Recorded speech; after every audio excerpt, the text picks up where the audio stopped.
السلام عليكم ورحمة الله وبركاته. الحمد لله الذي لا يسأل عما يفعل وهم يسألون. الحمد لله الذي رفع السماء بقدرته ودحى الأرض بمشيته وخلق الخلائق بإرادته. الحمد لله الذي لا نحصي ثناء عليه وهو كما أثنى على نفسه. وأشهد أن لا إله إلا الله وحده لا شريك له ونشهد أن سيدنا ومولانا محمدا عبده ورسوله صلى الله تعالى عليه وعلى آله وعلى أصحابه وبارك وسلم تسليما كثيرا كثيرا. أما بعد، فأعوذ بالله من الشيطان الرجيم. بسم الله الرحمن الرحيم. فمن زحزح عن النار وأدخل الجنة فقد فاز وما الحياة الدنيا إلا متاع الغرور. وقال النبي صلى الله تعالى عليه وسلم: ألا وإن ربي داعي وإنه سائلي هل بلغت؟ فأقول يا رب قد بلغت فليبلغ الشاهد الغائب او كما قال صلی اللہ تعالی علیہ وسلم. میرے محترم بھائی اور دوستو، اللہ تعالی ہم سے ایک سوال کرتا ہے: افحسبتم انما خلقناکم عبثا، تمہارا کیا خیال ہے ہم نے تمہیں بیکار پیدا کیا ہے، تمہاری زندگی کا کوئی مقصد نہیں ہے؟ پھر اللہ تعالیٰ فرماتا ہے: اَيَحْسَبُ الْإِنسَانُ أَن يُتْرَكَ سُدًى، تمہارا کیا خیال ہے تمہیں کوئی نہیں پوچھے گا، جو مرضی کرتے رہو، جیسے مرضی زندگی گزارو، کوئی پوچھنے والا نہیں ہے؟ نہیں، ایسی بات نہیں ہے. بلا وَرُسُلُنَا لَدَيْهِمْ يَكْتُبُونَ، جو کر رہے ہو اللہ لکھوا رہا ہے. مَا يَلْفِظُ مِنْ قَوْلٍ إِلَّا لَدَيْهِ رَقِيبٌ عَتِيدٌ، جو زبان سے بولتے ہو وہ فوراً کیچ کیا جا رہا ہے. ان علیکم لحافظین، تمہارے اوپر فرشتے مقرر ہیں، کرامن کاتبین، ان کا کام ہے یعلمون ما تفعلون، میں جو کروں، جہاں کروں، جس وقت کروں، وہ اسے لکھتے جائیں لکھتے جائیں. دو چپ لگا دی، ایک نیگیٹو ایک پازیٹیو. کوئی اچھا کام ہوگا تو ادھر والا لکھے گا، کوئی غلط ہوگا تو ادھر والا لکھے گا. اور پھر اللہ تعالیٰ کا اس کائنات پر قبضہ ہے، اور اس ساری کائنات کو اللہ نے اپنی طاقت سے بنایا.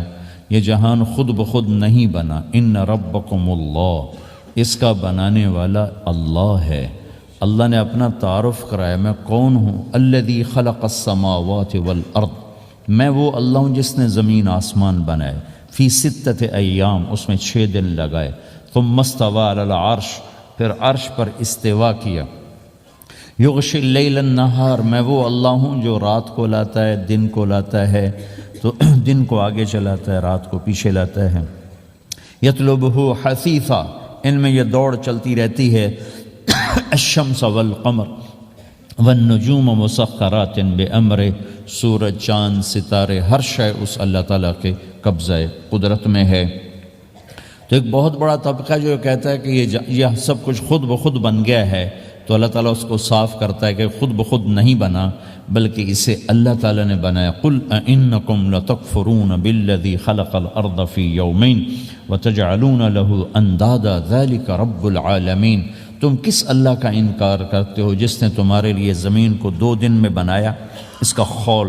وَجَعَلَ فِيهَا رَوَاسِيَ مِنْ فَوْقِهَا وَقَدَّرَ فِيهَا أَقْوَاتَهَا فی 4 ایام سواء للسائلین، پھر زمین کے اندر قیامت تک جتنے انسان آنے والے ہیں ان کی ضرورتوں کے خزانے بھر دیے، سٹور کر دیا، ہر چیز کو اللہ نے سٹور کر دیا. قیامت قائم ہوگی اور زمین کے خزانوں کا 1000واں حصہ بھی استعمال نہ ہوگا. اللہ اتنا نے وافر زمین کے اندر بھرا، اس میں اللہ نے 4 دن لگائے. ثم استوى الى السماء، پھر آسمان کی طرف استوا کیا. وہی دخان، آسمان ایک دھواں تھا. فقال لها، آسمانوں سے کہا. وللارض، زمینوں سے کہا. ایتیا، آؤ. طوعا او کرہن، جی چاہے یا نہ چاہے میرے آگے جھکو. قالتا، زمین آسمان بولے اتینا طائعین، یا اللہ ہم مان گئے، ہم مان گئے، ہم مان گئے۔ فقضاہن سبع سماوات، پھر اللہ نے 7 آسمان بنائے، جیسے زمینیں بنائیں ایسے 7 آسمان بنائے، فی یومین، 2 دن اس میں لگائے۔ وَأَوْحَى فِي كُلِّ سَمَاءٍ أَمْرَهَا، ہر آسمان کو الگ الگ حکم دیا اور اپنے حکم کے ساتھ باندھا، پکڑا۔ يُمْسِكُ السَّمَاوَاتِ وَالْأَرْضَ أَن تَزُولَا، زمین آسمان کو اللہ نے روکا ہوا ہے، اللہ نے روکا ہوا ہے، اگر اللہ یوں چھوڑ دے تو ساری کائنات آپس میں ٹکرا جائے، آپس میں ٹکرا جائے ساری کائنات۔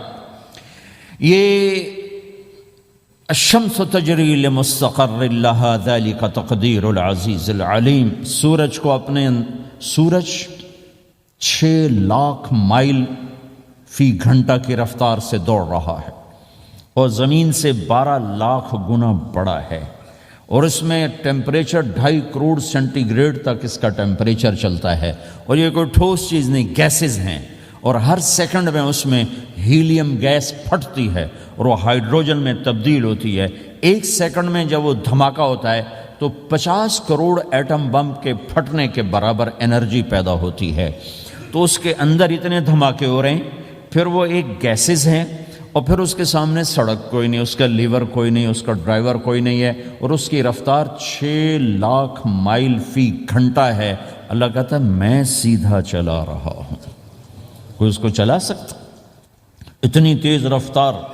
والقمر قدرناہ منازل، چاند کو اس کے ساتھ چلایا، اس کو گھٹایا بڑھایا، حتی عاد کالعرجون القدیم، ایک ٹیڑھی لکڑی کی طرح ہوا۔ للشمس ينبغي لها ان تدرك القمر، سورج چاند میں ٹکر نہیں۔ ولللیل سابق النہار، دن اور رات میں ٹکر نہیں ہے، اس لیے کہ یہ تیرے رب کا بنایا ہوا نظام ہے۔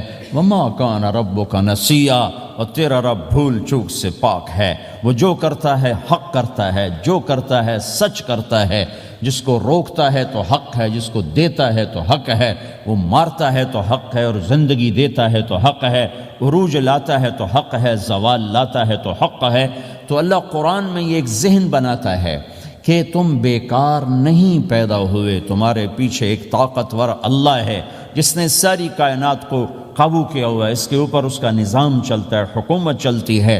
سورج، چاند، ستارے، ہوا، یہ میرا ہاتھ کی یہ حرکت بھی میرے رب کی قسم میرے اللہ سے پوچھ کے ہے۔ میرا اللہ روک دے تو یہ ہاتھ یہیں ہو گئے، ہل نہیں سکے گا۔ کتنے لوگ جو ہاتھ اٹھانا چاہتے ہیں نہیں اٹھا سکتے، آنکھ کھولنا چاہتے ہیں نہیں کھول سکتے، بولنا چاہتے ہیں نہیں بول سکتے، چلنا چاہتے ہیں نہیں چل سکتے۔ جس نے چلایا اسی نے بٹھایا، جس نے بڑھایا اسی نے ہٹایا، جس نے زندگی دی اسی نے موت دی، جس نے موت دی ہے وہی موت کے بعد زندہ کرنے والا ہے۔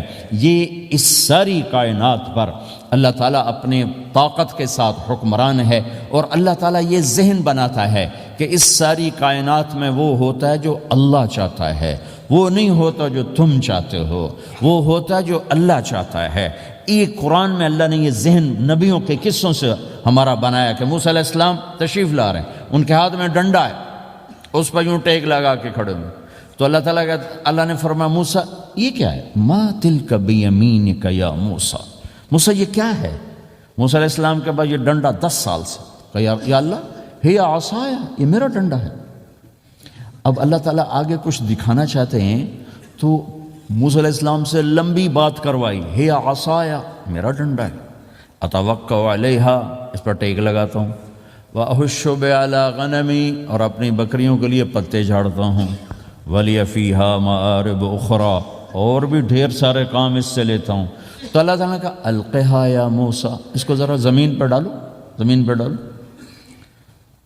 موسیٰ علیہ السلام نے زمین پہ ڈالا، فَإِذَا هِيَ حَيَّةٌ تَسْعَىٰ، وہ یوں اٹھا اور ایک خوفناک سانپ بنا، لمبائی میں بڑے سانپ کی طرح جو افریقہ میں ہوتا ہے، جو پورا بکرا کھا جاتا ہے، پورا ہرن کھا جاتا ہے، اور تیز رفتاری میں جان کی طرح ایک چھوٹا سا سانپ ہوتا ہے، بہت تیز چلتا ہے، اور زہر میں حیہ کی طرح۔ سانپ کی 3 قسموں کو اللہ نے ایک ڈنڈے میں جمع کر، ایک ہوتا ہے کأنہا جان، چھوٹا سانپ جو بہت تیز دوڑتا ہے، فَإِذَا هِيَ حَيَّةٌ زہریلا، فَإِذَا هِيَ ثُعْبَانٌ مُبِينٌ، بہت بڑا، یہاں سے لے کر وہاں تک۔ تو 3 مختلف سانپوں کو اللہ نے ایک میں جمع کر دیا۔ وہ تیز رفتاری میں جان کی طرح تھا، زہر میں حیہ کی طرح تھا، لمبائی چوڑائی میں ثوبان کی طرح تھا۔ جب موسیٰ علیہ السلام نے دیکھا وَلَّا مُدْبِرًا وَلَمْ يُعَقِّبْ، موسیٰ علیہ السلام جو بھاگے تو پیچھے مڑ کے ہی نہیں دیکھا۔ تو اللہ تعالیٰ نے کہا خود موسیٰ پکڑو، کہا اللہ میں نہیں پکڑتا۔ بھاگے جا رہے، یہ بات بھاگے بھاگے ہو رہی، کھڑے ہو کے نہیں ہو رہی، بھاگ رہے ہیں، اوپر سے آواز آ رہی پکڑو گا، بابا میں نہیں پکڑتا۔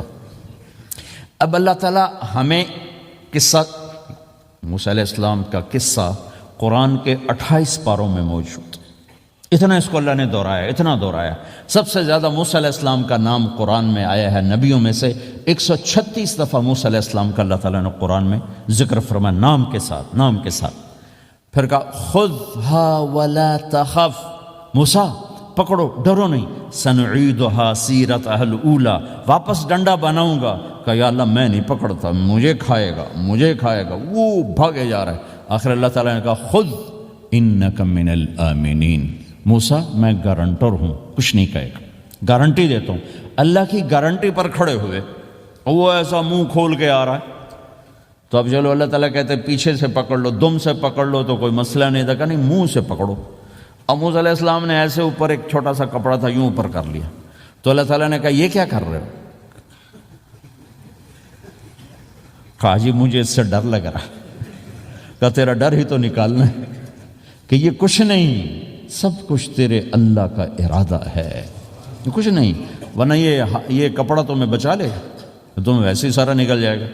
اب وہ آگے آ رہا ہے، موسیٰ علیہ السلام کانپ رہے ہیں اور دیکھ رہے ہیں، کانپ رہے ہیں اور دیکھ رہے ہیں، اور بڑے اب اللہ نے کہا تھا تو ڈرتے ڈرتے ہاتھوں سے یوں، کانپتے کانپتے ہاتھوں سے یوں آگے ہاتھ کیا، اور جو ہی ہاتھ کی انگلیوں نے سانپ کے منہ کو ٹچ کیا تو اللہ نے دوبارہ ڈنڈا بنا کے ہاتھ میں پکڑا دیا، اور ساری دنیا کو یہ پیغام دیا کہ دیکھو میرے بندو، اللہ سب کچھ ہے، لہذا اللہ کی مان کے چلنا۔ سامنے شیطان آئے گا، سامنے شیطان آئے گا، تمہیں الٹی راہیں دکھائے گا، تو تم اپنے اللہ کو یاد کرنا جس کے ہاتھ میں سارے خزانے ہیں اور طاقت ہے۔ ایک سیکنڈ میں اسے سانپ بنایا، اگلے سیکنڈ میں اسے ڈنڈا بنایا، اور پھر موسیٰ علیہ السلام کے ہاتھ میں پکڑایا، نیا نہیں، وہی جو ان کے پاس تھا وہی ان کو واپس کر کے پوری دنیا کے انسانوں کو اور اس امت کو خاص طور پر اللہ تعالیٰ نے یہ سوچ دی کہ اس کائنات میں ایک طاقت ہے اللہ جو سب کچھ کر سکتا ہے، اور اس کے چاہے کو کوئی روک نہیں سکتا اور اس کے روکے کو کوئی کروا نہیں سکتا، وہ اللہ ہے۔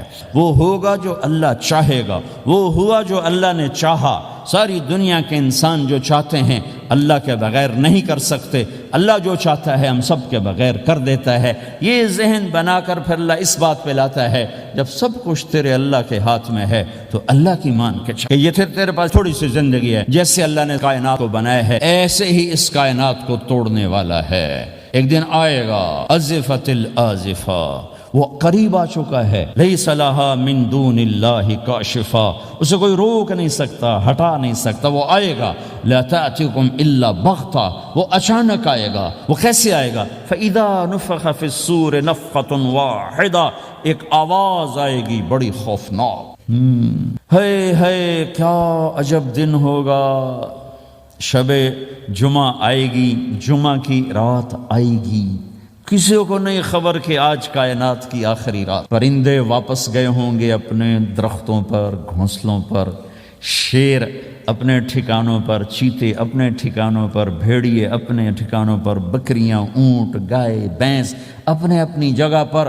اور اگر یہ بولٹن اس وقت موجود ہوگا تو بولٹن کے باشندے سوئے ہوں گے اپنے گھروں میں، کوئی ادھر تیاری کہ میں نے جاب پہ جانا ہے، یہ میرا سامان پڑا ہے، میں نے اسکول جانا ہے، یہ میری کتابیں پڑھی ہیں، میں نے آفس جانا ہے، یہ میری فائلیں پڑھی، میرا لیپ ٹاپ پڑا ہوا ہے، یہ سب کچھ جیسے آج کی رات ہے ایسے ہی ایک رات آئے گی۔ دن جدا ہو کر کہے گا کہ میں کل آؤں گا، رات جدا ہو کر کہے گی میں تیرے بعد آؤں گی، اور تارے چاند ستارے بھی ابھر کر نکل کر کہیں گے ہم نے کل بھی نکلنا ہے اور ہم نے کل بھی طلوع ہونا ہے۔ سورج بھی غروب ہوتے ہوئے یہ سوچ رہا ہوگا کہ کل میں نے پھر بھی نکلنا ہے، اور چاند بھی سوچ رہا ہوگا کہ میں نے اگلے دن بھی نکلنا ہے، لیکن اللہ کے سوا فرشتوں تک کو نہیں پتا کہ آج آخری دن آ چکا ہے۔ اور میرے نبی نے عجب نقشہ کھینچا ہے قیامت کے دن کا. ہم نے کہا عورت روٹی پکا رہی ہوگی، اس کے ہاتھ میں روٹی ہوگی. اب تو یہاں روٹی پکانے کا رواج بہت کم ہو گیا، لیکن پھر بھی پکاتے ہیں. روٹی پکا رہی ہوگی، اس کے ہاتھ میں روٹی ہوگی، ابھی توے پہ ڈالنے جا رہی ہو. اور ایک چیز آپ کے ہاں بالکل نہیں ہے، ہمارے ہاں اب بھی ہے کہ وہ دہی کو اس میں سے مکھن نکالتے ہیں، دہی کو وہ کرش کرتے ہیں، پھر اس میں سے مکھن نکال. یہ ہمارے گھروں میں ہوتا ہے، ہر گھر میں ہوتا ہے، خاص طور پر دیہاتوں میں. تو ایک عورت ایسے وہ اس دہی کو بلو کر کرش کر کے اس سے مکھن کا پیڑا یوں بنا رہی ہوگی، اور بنا کر برتن میں ڈالنے کے لیے ایسے کر رہی ہوگی، ایسے کر رہی ہوگی. یہ تہذیب اب آپ تو سمجھ نہیں سکتے، چونکہ آپ تو ادھر کے لوگ بن گئے. اب تو ہمارے دیہاتوں میں اب بھی یہ تہذیب ہے، ایسے کر رہی ہوگی، ایسے کر رہی ہوگی. اور پھر آپ نے فرمایا کہ ایک آدمی اپنے اونٹ کو چارہ ڈالنے کے لیے اس جگہ کو صاف کر رہا ہوگا کہ میں صبح ہو گئی ہے، میں اونٹ کو چارہ ڈالوں، اور پھر میرا اونٹ کھائے، پھر اس کو لے کر میں کام پہ جاؤں. اور دکاندار جھاڑو دے کر اپنی سیٹ پہ بیٹھ چکا ہے، اور گاہک انٹر ہوتا ہے اور اسے کہتا ہے کہ 10 میٹر مجھے کپڑا چاہیے، اور اس کے لیے یوں کپڑا ناپ رہا ہے، ناپ کے 10 میٹر، 5 میٹر، 4 میٹر، 2 میٹر پر اس نے یوں کینچی رکھی، کینچی یہاں ہے، اور اس نے جیب سے پیسے نکالے اور گننے لگا کہ میں نے اس کو 100 پاؤنڈ دینا ہے. وہ گننے میں لگا ہوا ہے، یہ کاٹنے میں لگا ہوا ہے. اور دور کھیت میں ایک آدمی ہل چلا رہا ہے، اور ایک آدمی بیج ہاتھ میں لے کے یوں پھینکنے جا رہا ہے، اور ایک آدمی پانی لگانے کے لیے اس پانی کو ڈائیورٹ کر رہا ہے. اور ادھر بازار میں جلدی لوگ بھاگے جا رہے ہیں، جاؤ والے ایک نوالا منہ میں ہے، ایک ہاتھ میں، اور بھاگے جا رہے ہیں. میں آج لیٹ ہو چکا ہوں، میرا جاب کا ٹائم جا رہا ہے، میرا اسکول کا ٹائم جا رہا ہے. یہ ایسا ہی ایک سما ہوگا. بولٹن اٹھے گا، انگلینڈ اٹھے گا، امریکہ اٹھے گا، ایشیا اٹھے گا، یورپ اٹھے گا، افریقہ اٹھے گا، ہندوستان اٹھے گا، پاکستان اٹھے گا، Burma, Malaysia, Thailand, Indonesia اسی طرح اٹھیں گے جیسے روزانہ اٹھتے ہیں. پر اللہ کے سوا کسی کو نہیں پتہ کہ آج شام ہو گئی ہے. لہذا ایسے. اور ایک ماں چھوٹے بچے کو ناشتہ کرا رہی، جلدی سے اس کو اسکول لے جانا ہے، تو بریڈ اس کے ہاتھ میں، اس کے منہ میں ڈال لے. یہاں تک نوالا ہے، یہاں تک نوالا آیا ہے، یہاں تک نوالا آیا ہے. اور اس نے یہاں کینچی رکھی ہے، اس نے جیب سے نکال کر پیسے گننے شروع کیے ہیں. وہ پانی کو ڈائیورٹ کر رہا ہے، وہ یوں مٹھی بھر کے اپنا بیج پھینک رہا ہے. وہ اونٹ کے کھانے کی جگہ، گھاس چارہ کھانے کی جگہ کو صاف کر رہا ہے. دکاندار دکان کا شٹر اٹھا رہا ہے، ایک شٹر اٹھا کے بیٹھ چکا ہے، ایک دکان کے اندر جھاڑو دے رہا ہے، صفائی کر رہا ہے، اور ایک اپنے سودے گن رہا ہے، ایک اپنے پیسے گن رہا ہے. بادشاہ سلامت تاج پہن کر اپنے تخت کو چلنے کے لیے روانہ ہو رہے ہیں، اور آگے پیچھے ان کے باڈی گارڈز کھڑے ہوئے ہیں، اور وہ پورا اسکواڈ کھڑا ہوا ہے. اور ادھر بازار میں، کھیت میں، ہر چیز میں ایک رونق ہے، چہل پہلے. چڑیاں چوں چوں کر رہی ہیں، کوے کائیں کائیں کر رہے ہیں، فاختہ اڑ کے آ رہی، کبوتر اڑ کے آ رہے ہیں، چیل اڑ کے آ رہی، شیر نکلتا ہے شکار کے لیے، چڑیاں نکلتی ہیں دھانے کے لیے، سانپ نکلتا ہے چوہے کے لیے، چوہا نکلتا ہے اپنی غذا کے لیے، بلیاں نکلتی ہیں چھیچڑے کے لیے، کتے نکلتے ہیں ہڈیوں کے لیے، انسان نکلتا ہے روٹیوں کے لیے. کہ ایک دم فَإِذَا جَاءَتِ الطَّامَّةُ الْكُبْرَىٰ، ایک دھماکہ ہوگا. ہائے. اور وہ کینچی والے کی کینچی یوں گر جائے گی، کپڑا یوں گر جائے گا. نوٹ والے کے ہاتھ سے نوٹ یوں بکھر جائیں گے، بٹوا یوں بکھر جائے گا. بیج والے کا ہاتھ یوں گرے گا، بیج وہیں گر جائے گا. نوالا بنانے والی کے ہاتھ میں نوالا بیٹے کے منہ تک نہیں جائے گا، یوں گر جائے گا. اور روٹی پکانے والے کے ہاتھ سے روٹی توے پر نہیں جائے گی، یوں گرے گی، توا وہ جائے گا، وہ جائے گی. معصوم بچے کو گود میں لے کر دودھ پلانے والی بچے کو یوں پھینکے گی اور بھاگے گی. لیکن آج نہ بچے نے بچنا ہے، نہ ماں نے بچنا ہے. بوڑھے ماں باپ کو چھوڑ کے لوگ بھاگیں گے، بیویوں کو چھوڑ کے خامند بھاگیں گے، خامند کو چھوڑ کے بیوی بھاگے گی. دشمن کو دشمن یاد نہ رہے گا، یار کو یار یاد نہ رہے گا، اور ہندوستانی کو ہندوستان یاد نہ رہے گا، پاکستانی کو پاکستان یاد نہ رہے گا. وہ آواز ایک دم تیز ہوگی، تیز ہوگی، تیز ہوگی، تیز ہوگی. آواز کی شدت کانوں کے پردے پھاڑتی جا رہی. پر انسان بڑا سخت جان ہے، یہ نہیں مرے گا، پہلے جانور مریں گے، پہلے آسمان ٹوٹے گا. اذا السماء انشقت وأذنت لربها وحقت وإذا الأرض مدت وألقت ما فيها وتخلت وأذنت لربها وحقت. وہ آسمان پھٹا، اذا الشمس کورت وہ سورج ختم ہوا، واذا النجوم انکدرت وہ ستارے جھڑ گئے ٹوٹ گئے، واذا الجبال سیرت پہاڑ ریت بن گئے، واذا العشار عطلت جانور منہ اٹھا کے بھاگ پڑے، اذا السماء انفطرت آسمان پھٹا، واذا الکواکب انتثرت ستارے ٹوٹے، واذا البحار فجرت سمندروں میں آگ لگ گئی، واذا القبور بعثرت قبریں اکھڑ گئیں، انسان ادھر بھاگا، ہر چیز کو تباہ ہوتے دیکھ رہا ہے، پہاڑ ریت بن رہے ہیں، جنگلوں میں آگ لگ رہی ہے، سمندروں میں آگ لگ رہی ہے، آنکھوں کے سامنے سورج کو بکھرتا دیکھیں گے، اندھا ہوتا جہان، چاند ٹکڑے ٹکڑے، تارے ٹکڑے ٹکڑے، آسمان ٹکڑے ٹکڑے، اور ان کی ایسی سخت جانی، یہ سب دیکھیں گے۔ ان سارے مناظر کے بعد پھر میرے اللہ کی ایک خوفناک اسرافیل کی آواز آئی، اور سب، آج کوئی رونے والا نہیں ہے، آج کوئی کفن دینے والا نہیں ہے، آج کوئی قبر میں ڈالنے والا نہیں ہے، آج کوئی کندھا دینے والا نہیں ہے، آج سب کی اکٹھی موت ہے، آج سب ختم ہیں۔ پھر میرا رب پہلے آسمان کے فرشتوں کو موت دے گا، پھر دوسروں کو، پھر تیسرا آسمان، پھر چوتھا آسمان، پھر پانچواں آسمان، پھر چھٹا آسمان، پھر ساتواں آسمان، پھر اللہ تعالیٰ عرش کے فرشتوں کو موت دے گا۔ پھر اللہ تعالیٰ فرمائے گا جبریل میکائیل مر جائیں، تو اللہ تعالیٰ کا عرش سفارش کرے گا، یا اللہ جبریل میکائیل تو نہ مرے، ان کو تو بچا لے۔ تو اللہ تعالیٰ فرمائیں گے اسکت فقط کتبت الموت علی من کان تحت عرشی، خاموش رہو، میرے عرش کے نیچے سب نے مرنا ہے۔ جبریل مر جائے گا، میکائیل مر جائے گا، پھر اللہ پوچھے گا کون باقی ہے، تو وہ کہے گا یا اللہ اسرافیل جو پھونک رہا ہے وہ باقی اور میں باقی ہوں۔ اللہ کہیں گے اسرافیل مر جائے، تو اسرافیل وہ جو ہاتھ میں لے کے پھونک مار رہے ہوں گے سور، وہ ان کے ہاتھوں سے گرے گا اور اسرافیل میں گرے گا، اور وہ سور یوں اڑتا ہوا اللہ کے عرش کے ساتھ جا کر ٹک جائے گا۔ پھر اللہ فرمائے گا کون باقی ہے؟ اب اسرائیل کی ٹانگیں کانپیں گی، سب کو موت کا ذائقہ چکھانے والا آج خود چکھنے لگا ہے۔ کون باقی؟ یوں دھڑ دھڑ دھڑ دھڑ دھڑ دھڑ ٹانگیں، یا اللہ بس اب تو تیرا یہ غلام باقی ہے، باقی تو سب اتر گئے موت کے گھاٹ۔ تو میرا اللہ تعالیٰ کہے گا مت فَإِنَّكَ خَلْقٌ مِّن خَلْقِ، تو بھی مر جا، تو بھی میری ایک مخلوق ہے۔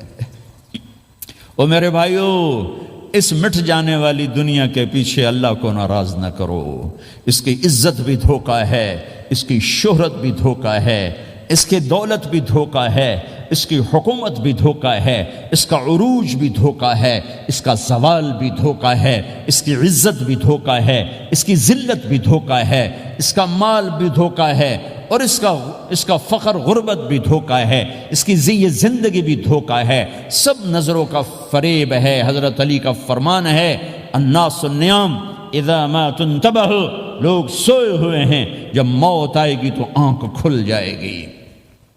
گھاٹے کا سودا کر کے نہ مرو، گھاٹے کا سودا کر کے نہ مرو، اللہ کو ناراض کر کے نہ مرو، سب چھوڑ کے جانے والی ہیں، سب چھوٹنے والا ہے، لہذا اللہ کو ساتھ لے لو، اللہ کو ساتھ لے لو، اللہ کو ساتھ لے لو۔ سب کو مارنے کے بعد میرا اللہ کہے گا من کان لی شریکا فلیات، کوئی ہے میرے سامنے تو آؤ، من کان لی شریکا فلیات، کوئی ہے میرے مقابلے میں تو آؤ، من کان لی شریکا فلیات، کوئی ہے میری ٹکر کا تو آؤ۔ تین دفعہ پھر اللہ زمین آسمان کو ایک جھٹکا دے گا، پھر کہے گا انا الملک، میں بادشاہ ہوں۔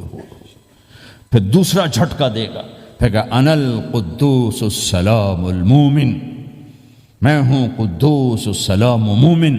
پھر تیسرا جھٹکا دے گا، پھر کہے گا انا المہیمن العزیز الجبار المتکبر، میں ہوں متکبر، جبار، عزیز، مہیمن۔ پھر اللہ تعالیٰ کہے گا این الملوک، بادشاہ کہاں ہے؟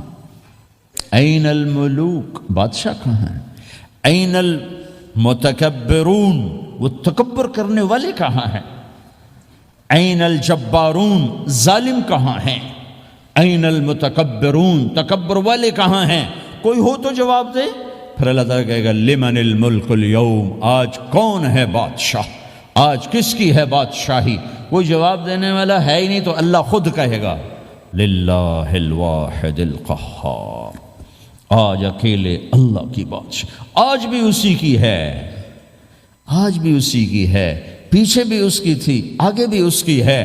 للہ الامر من قبل ومن بعد، للہ الامر من قبل ومن بعد، ان الحکم الا للہ، الخلق والامر واللیل والنہار وما سکن فیہما للہ وحدہ، ان العزت للہ جميعا، قل ان الامر كله للہ، للہ ما فی السماوات وما فی الارض، وان تبدوا ما فی انفسکم او تخفوه یحاسبکم به اللہ، لہ ما فی السماوات وما فی الارض وما بینہما وما تحت الثرى، وان تجہر بالقول فانہ یعلم السر واخفى۔ وہ کون ہے؟ اللہ۔ وہ کیسا ہے؟ لا الہ الا ہو۔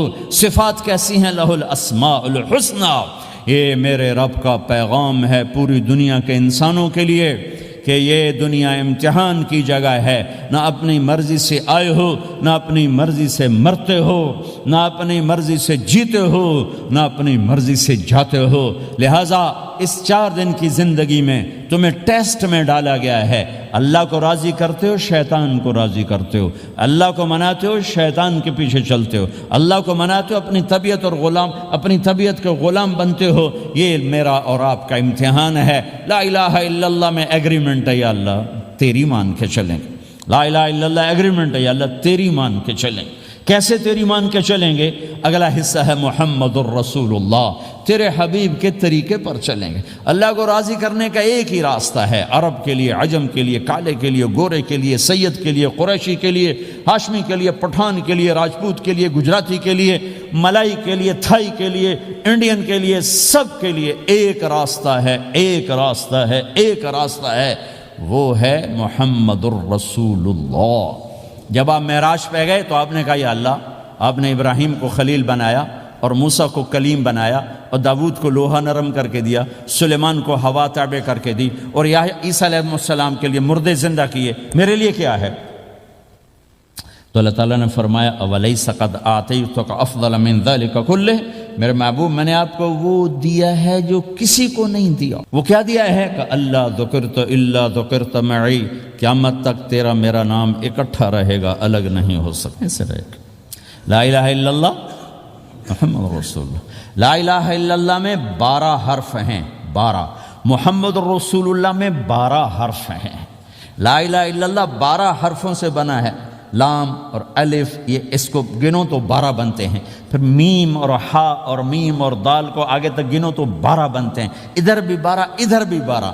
پھر حرف کی 2 قسمیں ہیں، ایک نقطے والے، ایک بغیر نقطے والے۔ نقطے والے حرف کمزور ہوتے ہیں، بغیر نقطے والے حرف طاقتور ہوتے ہیں، کہ نقطے والا حرف اپنا مطلب بنانے کے لیے نقطے کا محتاج بن جاتا ہے، اور جو بغیر نقطے والا ہوتا ہے وہ اپنا مطلب بتانے کے لیے نقطے کا محتاج نہیں ہوتا۔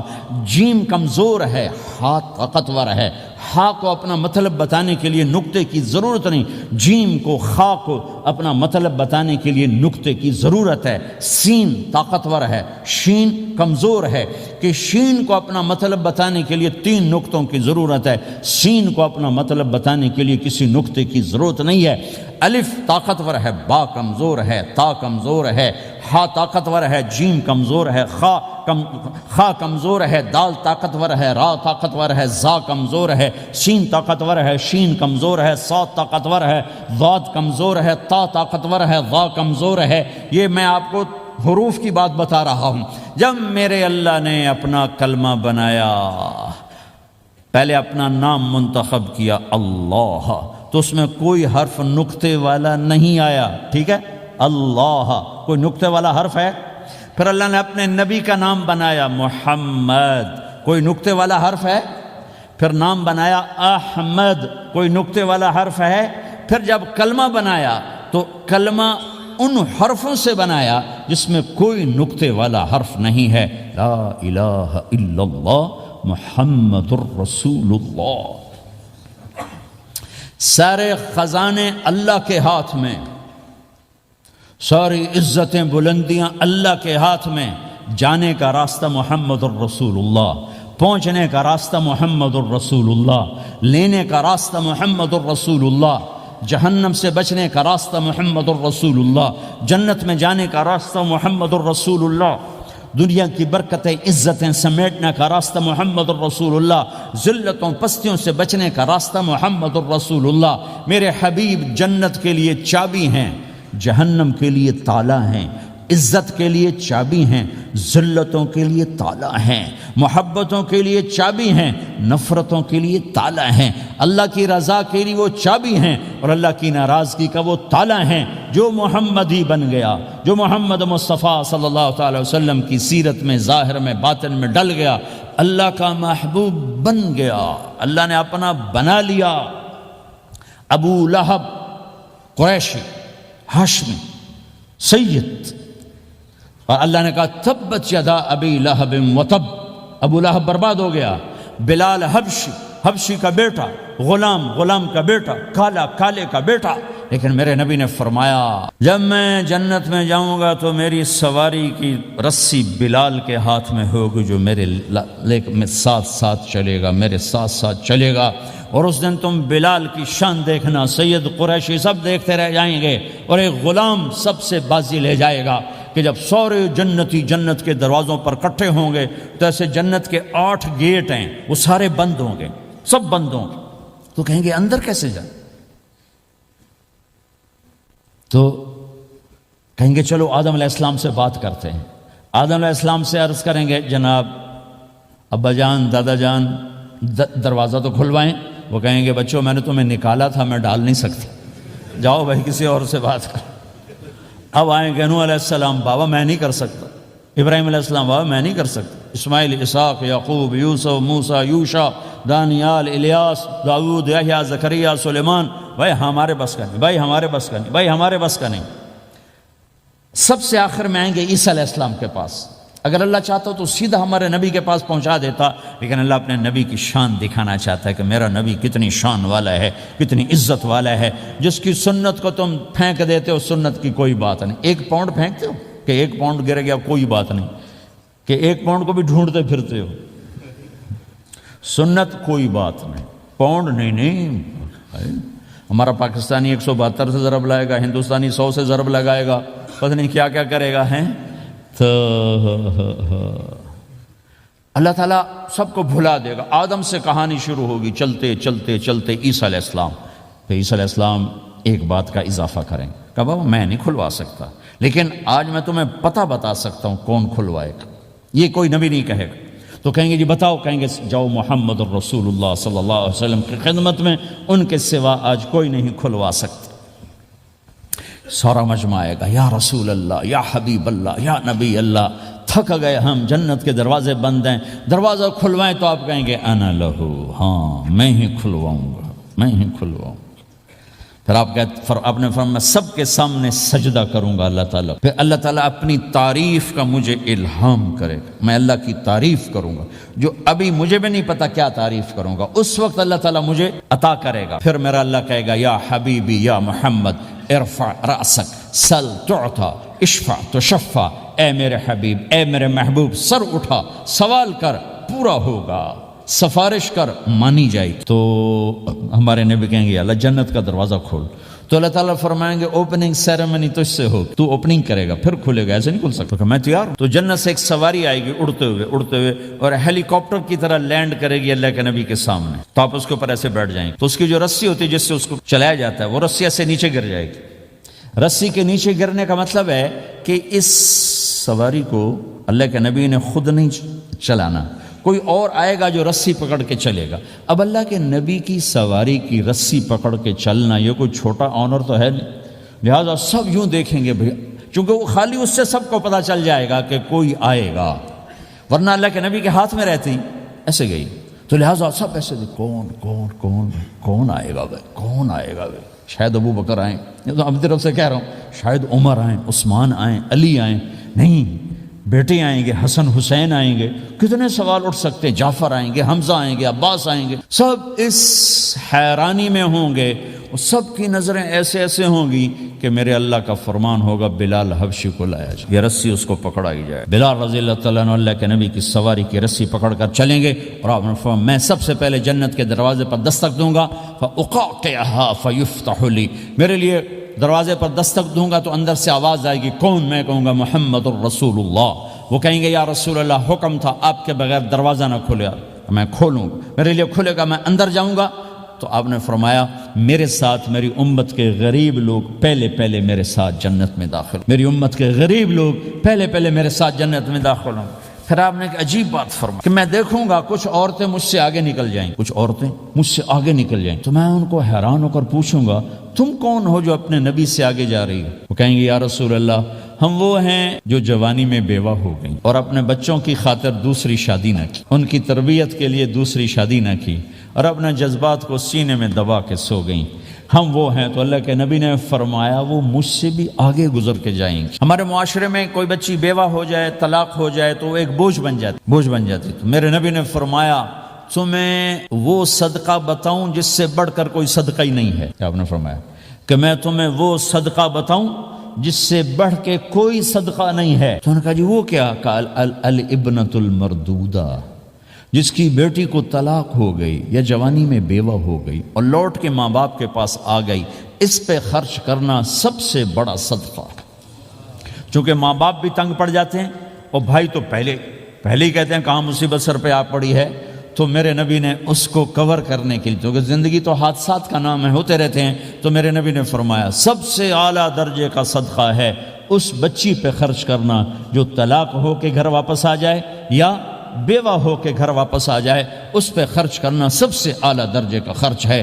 تو ان کی یہ قربانی کہ وہ اللہ کے نبی نے فرمایا مجھ سے بھی آگے جا رہی ہوں۔ آپ نے فرمایا جنت کی چابی میرے ہاتھ میں ہے، اللہ کا جھنڈا میرے ہاتھ میں ہے، کوئی نبی جنت میں جا نہیں سکتا جب تک میرا قدم نہ پڑ جائے، اور کوئی امت جنت میں جا نہیں سکتی جب تک میری امت نہ چلی جائے۔ تو بھائیو اللہ کے خزانوں تک پہنچنے کا راستہ ہے محمد الرسول اللہ، اور چونکہ قیامت تک آپ نے نمونہ بندہ تھا تو اللہ نے اپنے نبی کی زندگی کی ہر شے محفوظ کر دی، کوئی چیز چھپی نہیں ہے۔ آپ کے جسم مبارک سے نکلا ہوا ہر عمل 1435واں سال شروع ہو چکا ہے، محفوظ ہے، مکتوب ہے، موجود ہے۔ کسی نبی کا حلیہ ایسے موجود نہیں جیسے ہمارے نبی کا حلیہ موجود ہے۔ آپ چلتے کیسے تھے؟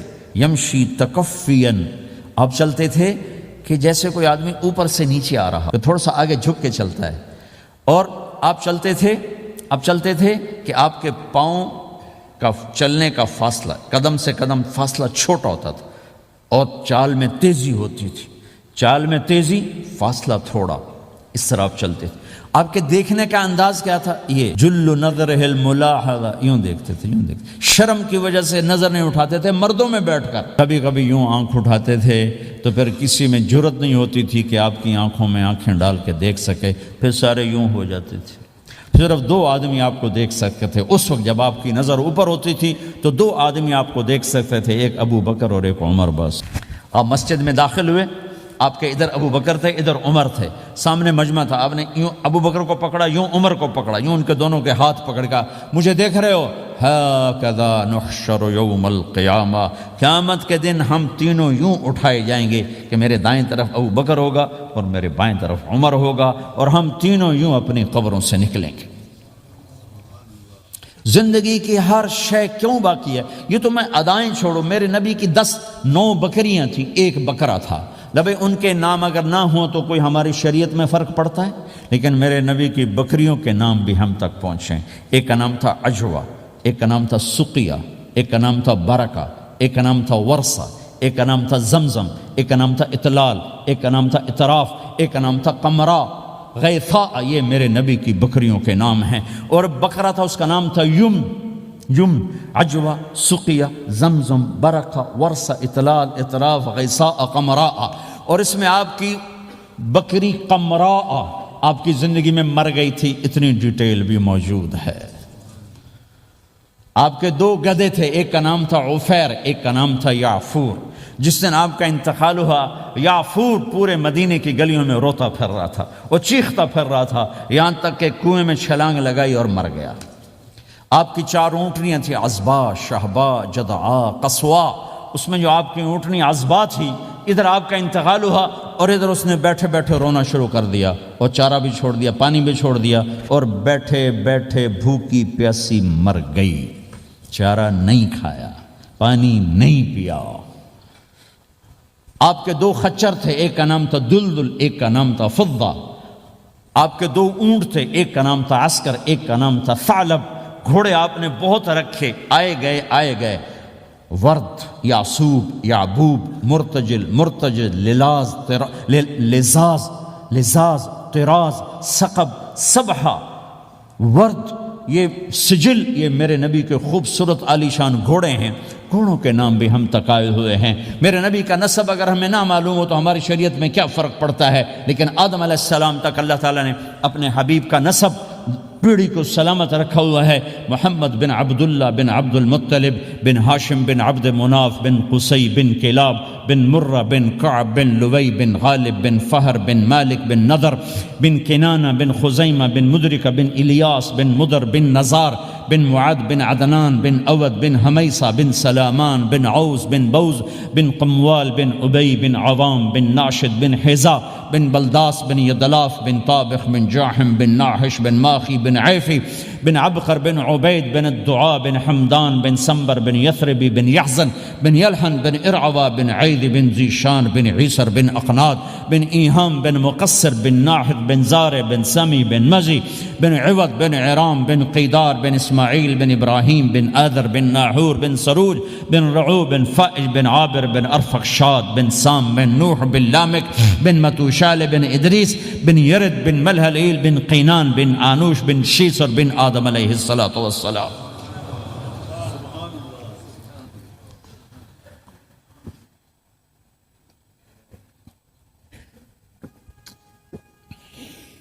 اللہ کا اعلان ہے، جہاں رہو اللہ کے نبی کے طریقوں کو پکڑ کے رہو۔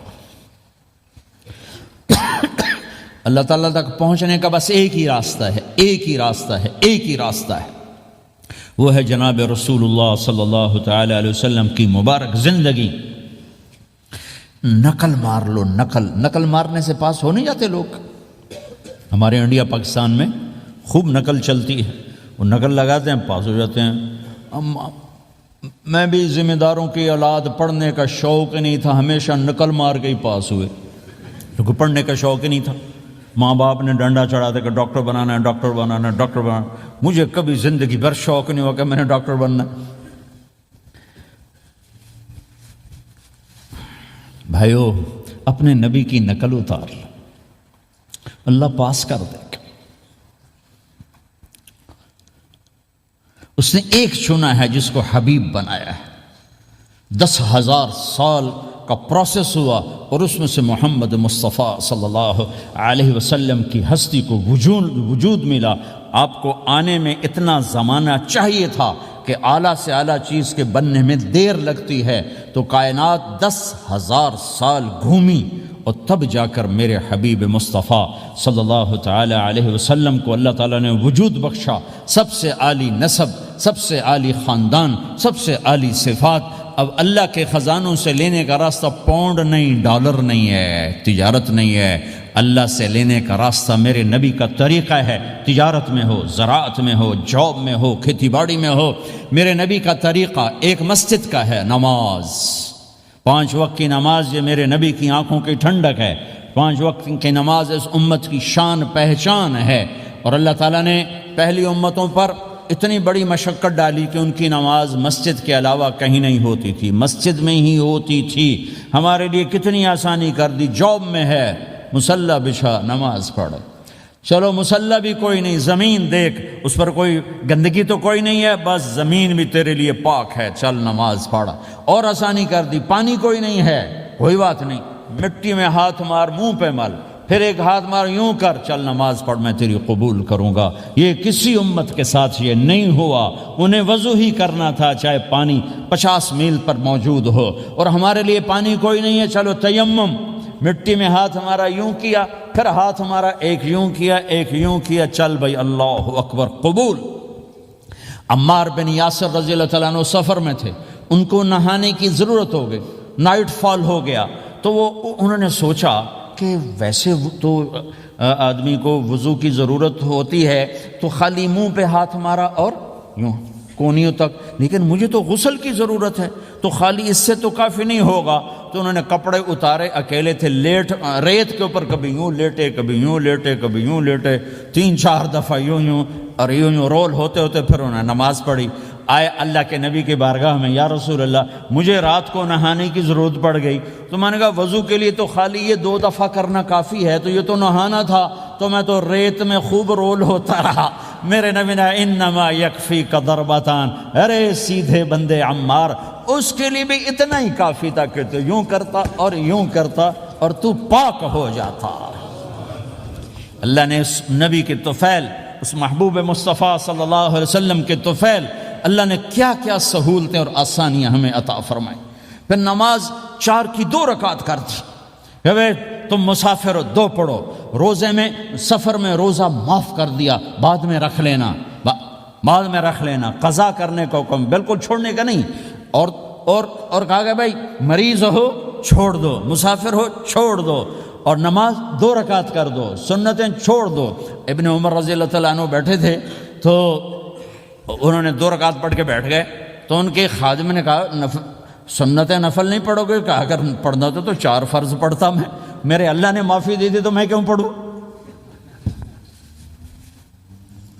میرے نبی نے سفر میں سنتیں نہیں پڑھی کبھی، اپنی امت کو سہولت دینے، فجر کی سنتیں 2 پڑھتے تھے، اس کے علاوہ سنتیں نہیں پڑھی تاکہ میری امت کو سہولت ہو، آسانی ہو۔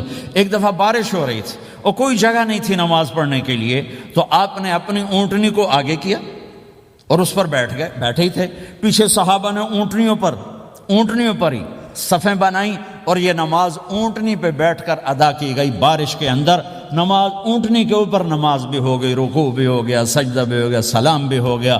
پہلی امتوں کے لیے نہیں تھا، سجدہ ہی کرنا پڑے گا۔ یہ اللہ کے محبوب مصطفیٰ صلی اللہ تعالی علیہ وسلم کی طفیل، میرے اللہ نے ہم پہ فضل و احسان کیا، تو میرے نبی کی زندگی میں عبادات میں نماز سب سے اعلیٰ نظر آتی ہے، سب سے نمایاں نظر آتی ہے۔ اور پھر بازار میں، گھر میں، دفتر میں، ماحول میں میرے نبی کے اخلاق، یہ زندگی کا دوسرا روشن پہلو ہے۔ میرے نبی کی ساری زندگی 2 لفظوں میں آتی ہے، عبادت اخلاق، عبادت اخلاق، یا 2 اور لفظ، حقوق اللہ، حقوق العباد، حقوق اللہ، حقوق العباد۔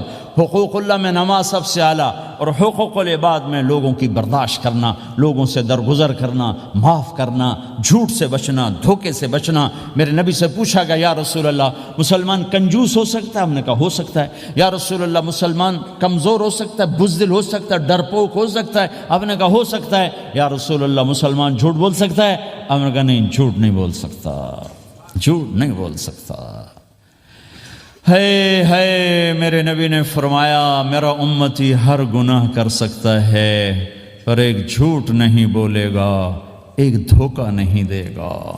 لیکن پوری دنیا میں سب سے زیادہ جھوٹ بولنے والا اور دھوکہ دینے والا وہ اس امت کا فرد بن چکا ہے۔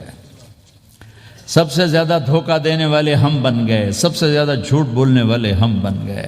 اور میرے نبی نے فرمایا تھا کہ مسلمان جھوٹ نہیں بولتا، دھوکہ نہیں دیتا، ہر گناہ کر سکتا ہے، جھوٹ نہیں بولے گا، دھوکہ نہیں دے گا۔ یہ میرے نبی کی زندگی کا دوسرا پہلو ہے کہ سچائی پہ جمو۔ چند پیسے بچانے کے لیے جھوٹ بولنا، ٹیکس بچانے کے لیے جھوٹ بولنا، کتنے پاؤنڈ بچا لو گے؟ ادھر تمہارے سامنے سچ روشن کھڑا ہوا ہے۔ میرے نبی نے کہا الصدق ینجی والکذب یہلک۔ ادھر جھوٹ کھڑا ہے، ادھر جھوٹ کے ساتھ 4 پاؤنڈ بچیں گے، ادھر سچ کے ساتھ اللہ ملے گا، لے لو جو لینا ہے لے لو۔ ہاں، الا لعنت اللہ علی الکاذبین، جھوٹوں پہ اللہ کی لعنت۔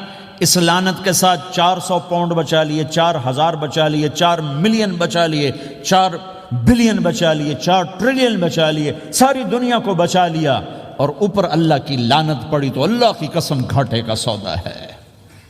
اور سچے ہو گئے، سچ بولا، یہ میں 100 پاؤنڈ کماتا ہوں، لے لو جو لینا ہے اس میں سے، یہ میں 1000 پاؤنڈ کماتا ہوں، لے لو جو لینا ہے، یہ میں 50,000 پاؤنڈ کماتا ہوں، لے لو جو لینا ہے، کہ مسلمان کی زبان سے جھوٹ نہیں نکلتا، سچ ہی بولتا ہے۔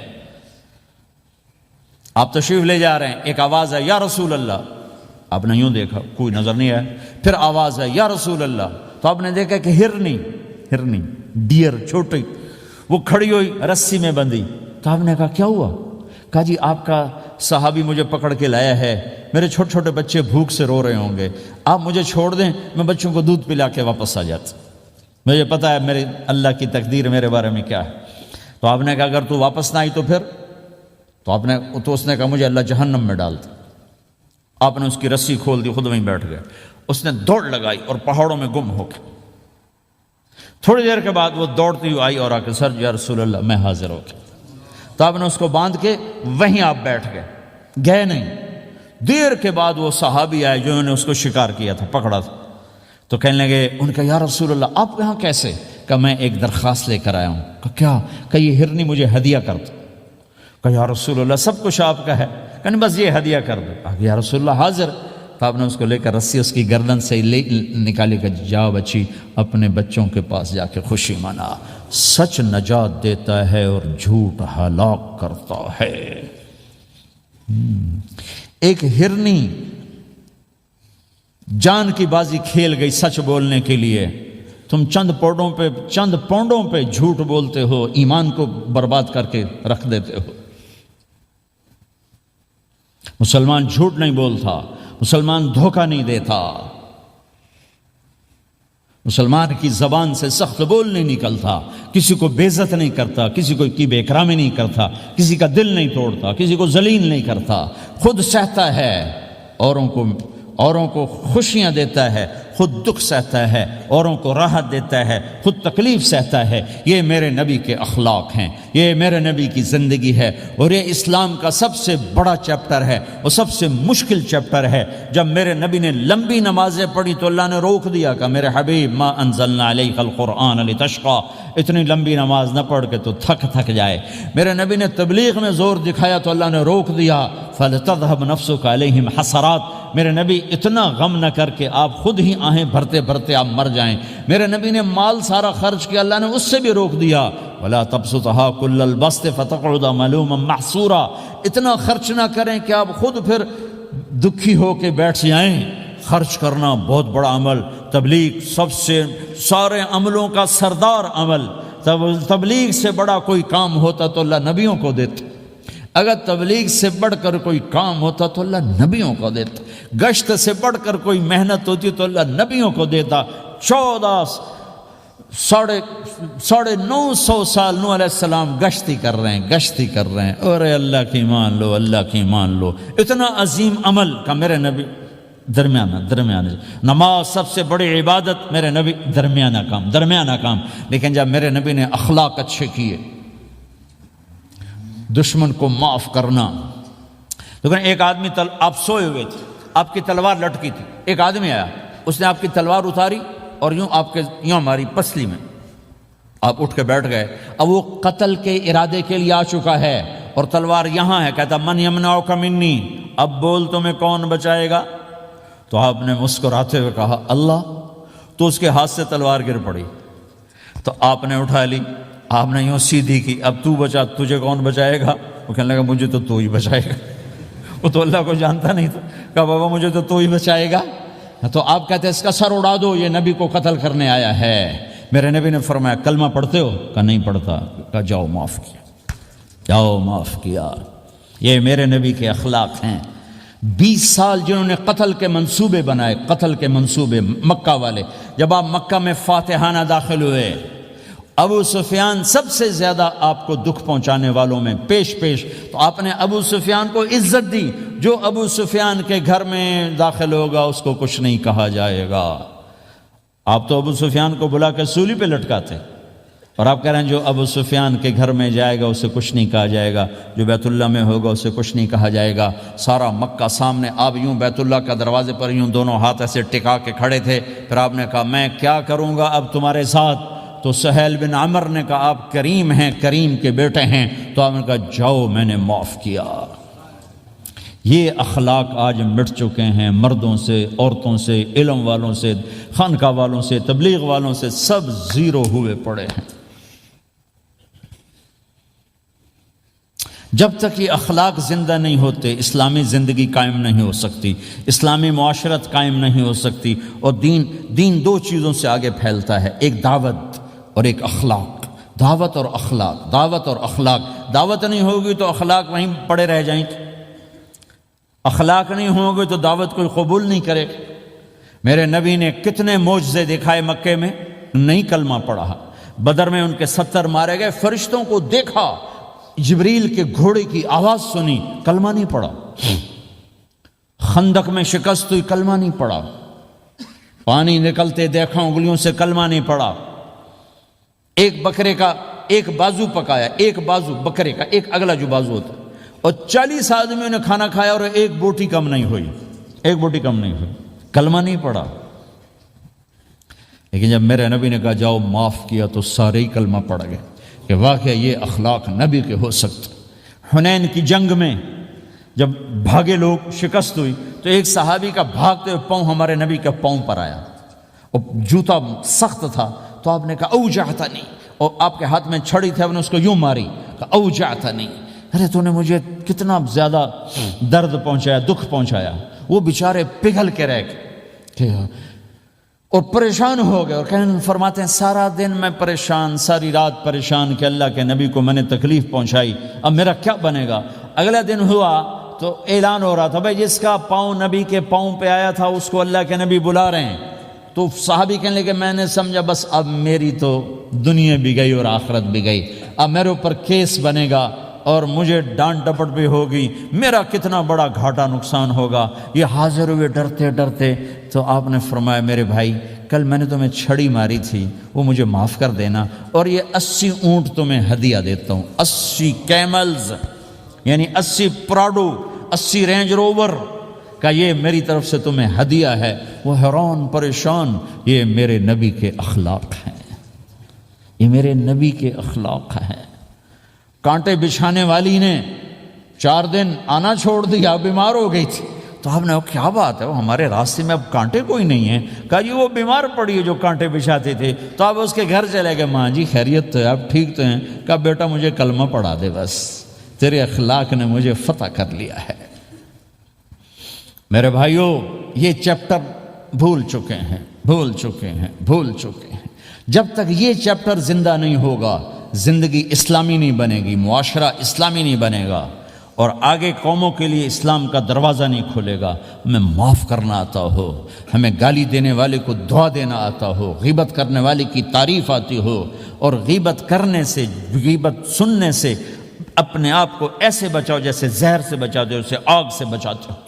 ایک دوسرے کو نفرت کا بول نہ بولو ورنہ ساری زندگی تباہ و برباد ہو جائے گی۔ میرے رب کی قسم، میرے نبی نے کہا ایک زبان کا بول انسان بولتا ہے اور جہنم کی گہرائیوں میں گر جاتا ہے، اور ایک زبان کا بول انسان بولتا ہے اور جنت کے درجات پر چڑھ جاتا ہے۔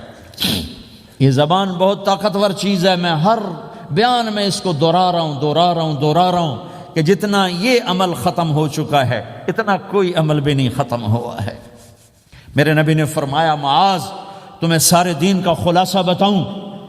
معاذ الا انبئک بملاک ھذا کلہ، میں تمہیں پورے دین کا خلاصہ بتاؤں؟ کون معاذ؟ کون معاذ جس کے ہاتھ میں علماء کا جھنڈا ہوگا؟ کون معاذ؟ میں ابھی مئی میں ان کے اردن اجتماع میں گیا، آگے ان کے اربد میں گئے، آگے وہاں ان کا مقبرہ ہے 18 کلومیٹر۔ میں گیا کمرے میں داخل ہوا تو سارا کمرہ خوشبو سے مہک رہا تھا، اور مجھے ایک شخص نے بتایا یہ خوشبو 24 گھنٹے یہاں آتی رہتی ہے۔ جن کو 18 ہجری میں انتقال ہوا، 1417 سال ہو گئے مرے ہوئے، اور قبر سے خوشبو آ رہی، خوشبو آ رہی، خوشبو آ رہی۔ اس آدمی کو سمجھایا کیسے اور بتایا کیا؟ معاذ تمہیں سارے دین کا خلاصہ بتاؤں؟ کہ جی بتائیں۔ تو آپ نے یوں کیا، اپنی زبان نکالی اور اس کو پکڑا انگلی سے، پھینکا، کف ھذا، معاذ اس زبان پہ قابو پا جا، یہ پورا دین ہے۔ یہ زبان آج کھل گئی ہے، کھل گئی ہے۔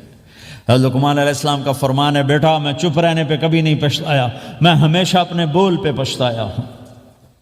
معاذ نے کہا یا رسول اللہ زبان کے بول پہ پکڑ ہوگی؟ کہ تیرا بھلا ہو جائے معاذ، سب سے زیادہ جہنم میں دھکا دینے والی زبان ہوگی۔ اور ایک صحابی ہیں ابو دجانہ۔ کون ابو دجانہ؟ السابقون الاولون من المہاجرین والانصار، اس میں پہلی صف کے صحابہ۔ کون ابو دجانہ؟ جب آپ حج پر گئے تو اپنی جگہ مدینے کا امیر ابو دجانہ کو بنایا۔ ابو دجانہ حج میں شریک نہیں ہوئے کہ آپ نے اپنی جگہ ان کو اپنا نائب بنا کے وہاں کھڑا فرمایا، ابو دجانہ میری جگہ پر مدینے کا امیر ہے، یہ وہ ابو دجانہ ہیں۔ کون ابو دجانہ؟ جو جنگ بدر سے لے کر آخری حج تک ہر سفر میں شریک ہیں، ہر سفر میں شریک ہیں۔ ان کی ایک بات میں بتانا چاہتا ہوں، پہلے تھوڑی سی ان کی ہسٹری بتانا چاہتا ہوں۔ کون ابو دجانہ؟ احد کی جنگ میں آپ نے تلوار اٹھائی، کہ اس تلوار کو کون لے گا؟ کئی صحابہ کھڑے ہو گئے۔ آپ نے کہا اس تلوار کا حق کون ادا کرے گا؟ سارے بیٹھ گئے، 3 آدمی کھڑے رہے، ایک زبیر بن عوام، ایک عمر بن خطاب، ایک ابو دجانہ۔ ان کا نام ہے سماک بن خرشنہ، سماک بن خرشنہ ان کا نام ابو دجانہ سے مشہور ہے۔ تو آپ نے تلوار نہ عمر کو دی، نہ زبیر کو دی، ابو دجانہ کو دی تھی۔ تو عمر رضی اللہ عنہ نے تو محسوس نہیں کیا، حضرت زبیر نے محسوس کیا کہ اس کو کیوں دی، مجھے کیوں نہیں دی؟ میں مہاجرین میں سے ہوں، میں پھوپھی کا بیٹا ہوں، میں اس سے دلیری میں کم نہیں ہوں۔ بلکہ حضرت زبیر کی دلیری کی تو دھاک تھی، جدھر سلوار چلتی تھی کاٹتی چلی جاتی تھی، کہنے کہ میں دیکھوں گا یہ کیا کرتا ہے۔ تو ابو دجانہ کے پیچھے پیچھے زبیر ہو لیے۔ تو ابو دجانہ نے جو حملہ کیا تو 3000 کا لشکر تھا، اس کو چیر کے پار نکل کے، پورے لشکر کو کاٹ کے پار نکل کے۔ اور آگے عورتیں کھڑی تھیں جو مکے کے لشکر کو تیار کر رہی تھیں، نحن بنات طارقی نمشی علی النمارقی مشی القتل بوارقی المسک فی المخالقی المسک فی المفارقی والدر فی المخالقی ان تقبلوا نعانقی وتدبروا نفارقی فراق غیر وامقی۔ یہ گانا گا رہی تھیں اور ان کو تیار کر رہی تھیں۔ تو جب ابو دجانہ کی تلوار نظر آئی تو سب بھاگیں، ہندا پکڑی گئی۔ تو آپ نے یوں اپنی تلوار ہندا کے سر پر رکھی، انہوں نے چیخ ماری، تلوار ہٹا لی۔ تو زبیر پیچھے پیچھے کہ کیا کیا ہے؟ جنگ میں اگر کوئی عورت حصہ لے اسے مارنا جائز ہے، ویسے جائز نہیں ہے، عورت کو، بچے کو، بوڑھے کو ہاتھ لگانا جائز نہیں ہے۔ تو انہوں نے کہا تلوار کیوں نہیں چلائی؟ کہا میرے محبوب کی تلوار ہے، عورت کے خون سے رنگین کر کے اس کی شان نہیں گھٹانا چاہتا، یہ میرے نبی کی تلوار۔ پھر واپس ہوئے، پھر اٹیک کیا اور پھر مجمع کو چیر دیا۔ سامنے ایک آدمی آ رہا تھا ہاتھی کی طرح، اتنا لمبا موٹا تازہ۔ تو زبیر کہنے لگے میرے جی میں آیا کبھی اس کی ٹکر ہونا، پھر میں دیکھوں ابو دجانہ کیا چیز ہے۔ تو اللہ کا کرنا ایسا ہوا، ابو دجانہ دونوں آمنے سامنے ہو گئے۔ تو وہ ایسے شاہ سوار تھے کہ دونوں طرف کے لشکر ذرا تھم گئے اور وہ دونوں بھڑ گئے۔ ابو دجانہ کے اپنے جوہر، اس پہلوان کے اپنے جوہر، غبار اٹھا، مٹی اٹھی، اور اس کی اپنی طاقت، ان کی اپنی طاقت، انہوں نے ابو دجانہ کو اس نے زخمی کر دیا۔ ابو دجانہ نے جو جوش میں آ کے ماری تلوار، اس کو لگی یہاں، تو اتنی طاقت سے لگی کہ اس کے نیچے اتر کر 2 ٹکڑوں میں تقسیم کر دی۔ ماری تو ایک حصہ ادھر، ایک حصہ، پھر یوں دیکھا اور اپنے چہرے سے لوہی کی ٹوپی اتاری، کما ترا انا ابو دجانہ، کیا دیکھ رہے ہو؟ میں ہوں ابو دجانہ، تلوار صحیح لی ہے میں نے، غلط نہیں لی۔ یہ ابو دجانہ ہیں۔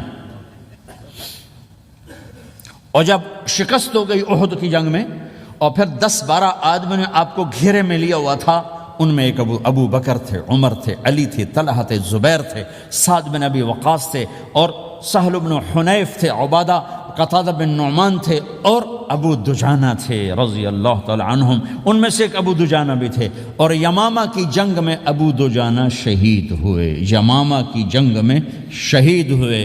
یہ ابو دجانہ کی تھوڑی سی سیرت آپ کے سامنے آئی ہے۔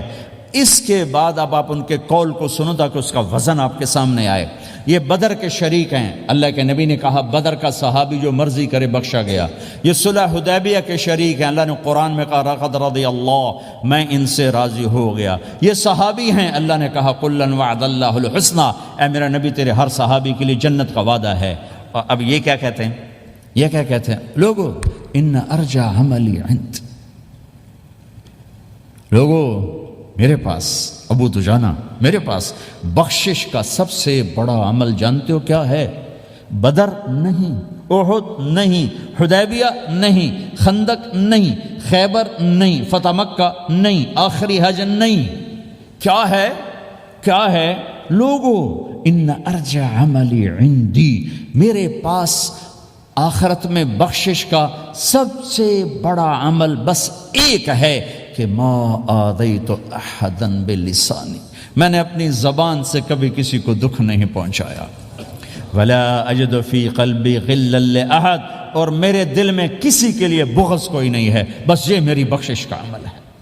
تو بھائیو، نبی کے اخلاق میں دو چیزیں لے لو، ایک زبان سے کسی کو دکھ نہ دو، ایک دل میں کسی کا بغض نہ رکھو. اللہ کی قسم بغیر حساب کتاب کے جنت میں جاؤ گے. بڑے بڑے جنید بغدادی اور بڑے بڑے معرفت والے تمہیں دیکھتے رہ جائیں گے، تمہاری رفتار اتنی تیز ہوگی کہ تمہیں وہی پکڑ سکے گا جس کا یہ دو عمل تم سے زیادہ اچھا ہوگا. جس روڈ پہ رش ہوتا آپ وہاں سے گاڑی ہٹا لیتے ہو، ادھر نہیں جانا، ادھر رش ہے، وہ سائن وغیرہ آپ کو آ جاتے ہیں کہ بھائی ادھر بلاک ہے، ادھر نہیں جانا، ادھر جانا ہے. تو جہاں روڈ پہ رش ہوتا ہے تو قیمتی سے قیمتی گاڑی کی رفتار بھی آہستہ ہو جاتی، اور جہاں روڈ خالی ہوتا ہے تو پرانی گاڑی بھی بھاگے جا رہی ہوتی. ہمارے یہاں پرانی گاڑی ہوتی ہے نا، پرانی بسوں کے پیچھے لکھا ہوتا ہے نہ انجن کی خوبی نہ ڈرائیور کا کمال، خدا کے سہارے چلی جا رہی ہے. اور جس کے پاس ایسی گاڑی ہو، نہ انجن کی خوبی نہ ڈرائیور کا کمال، تو اگر اس کو روڈ خالی مل جائے تو وہ تو مرسیڈیز والے سے پہلے پہنچے گا، رینج روور والے سے پہلے پہنچے گا، بینٹلی والے سے پہلے پہنچے گا، رولز رائس والے سے پہلے پہنچے گا، جو وہ تو پھنسی کھڑی ہے اور اس کا روڈ ہی خالی ہے. تو میرے بھائیوں، یہ میں ایک مثال دیتا ہوں. عبادات کی روڈ پہ بہت رش ہے، نمازی بے شمار ہیں، روزے دار بے شمار ہیں، عمرے والے بے شمار ہیں، حج والے بے شمار ہیں، اور تہجد گزار بے شمار ہیں، علماء بے شمار ہیں، حافظ بے شمار ہیں، ذکر والے بے شمار ہیں، بہت رش ہے، تبلیغ والے بے شمار ہیں.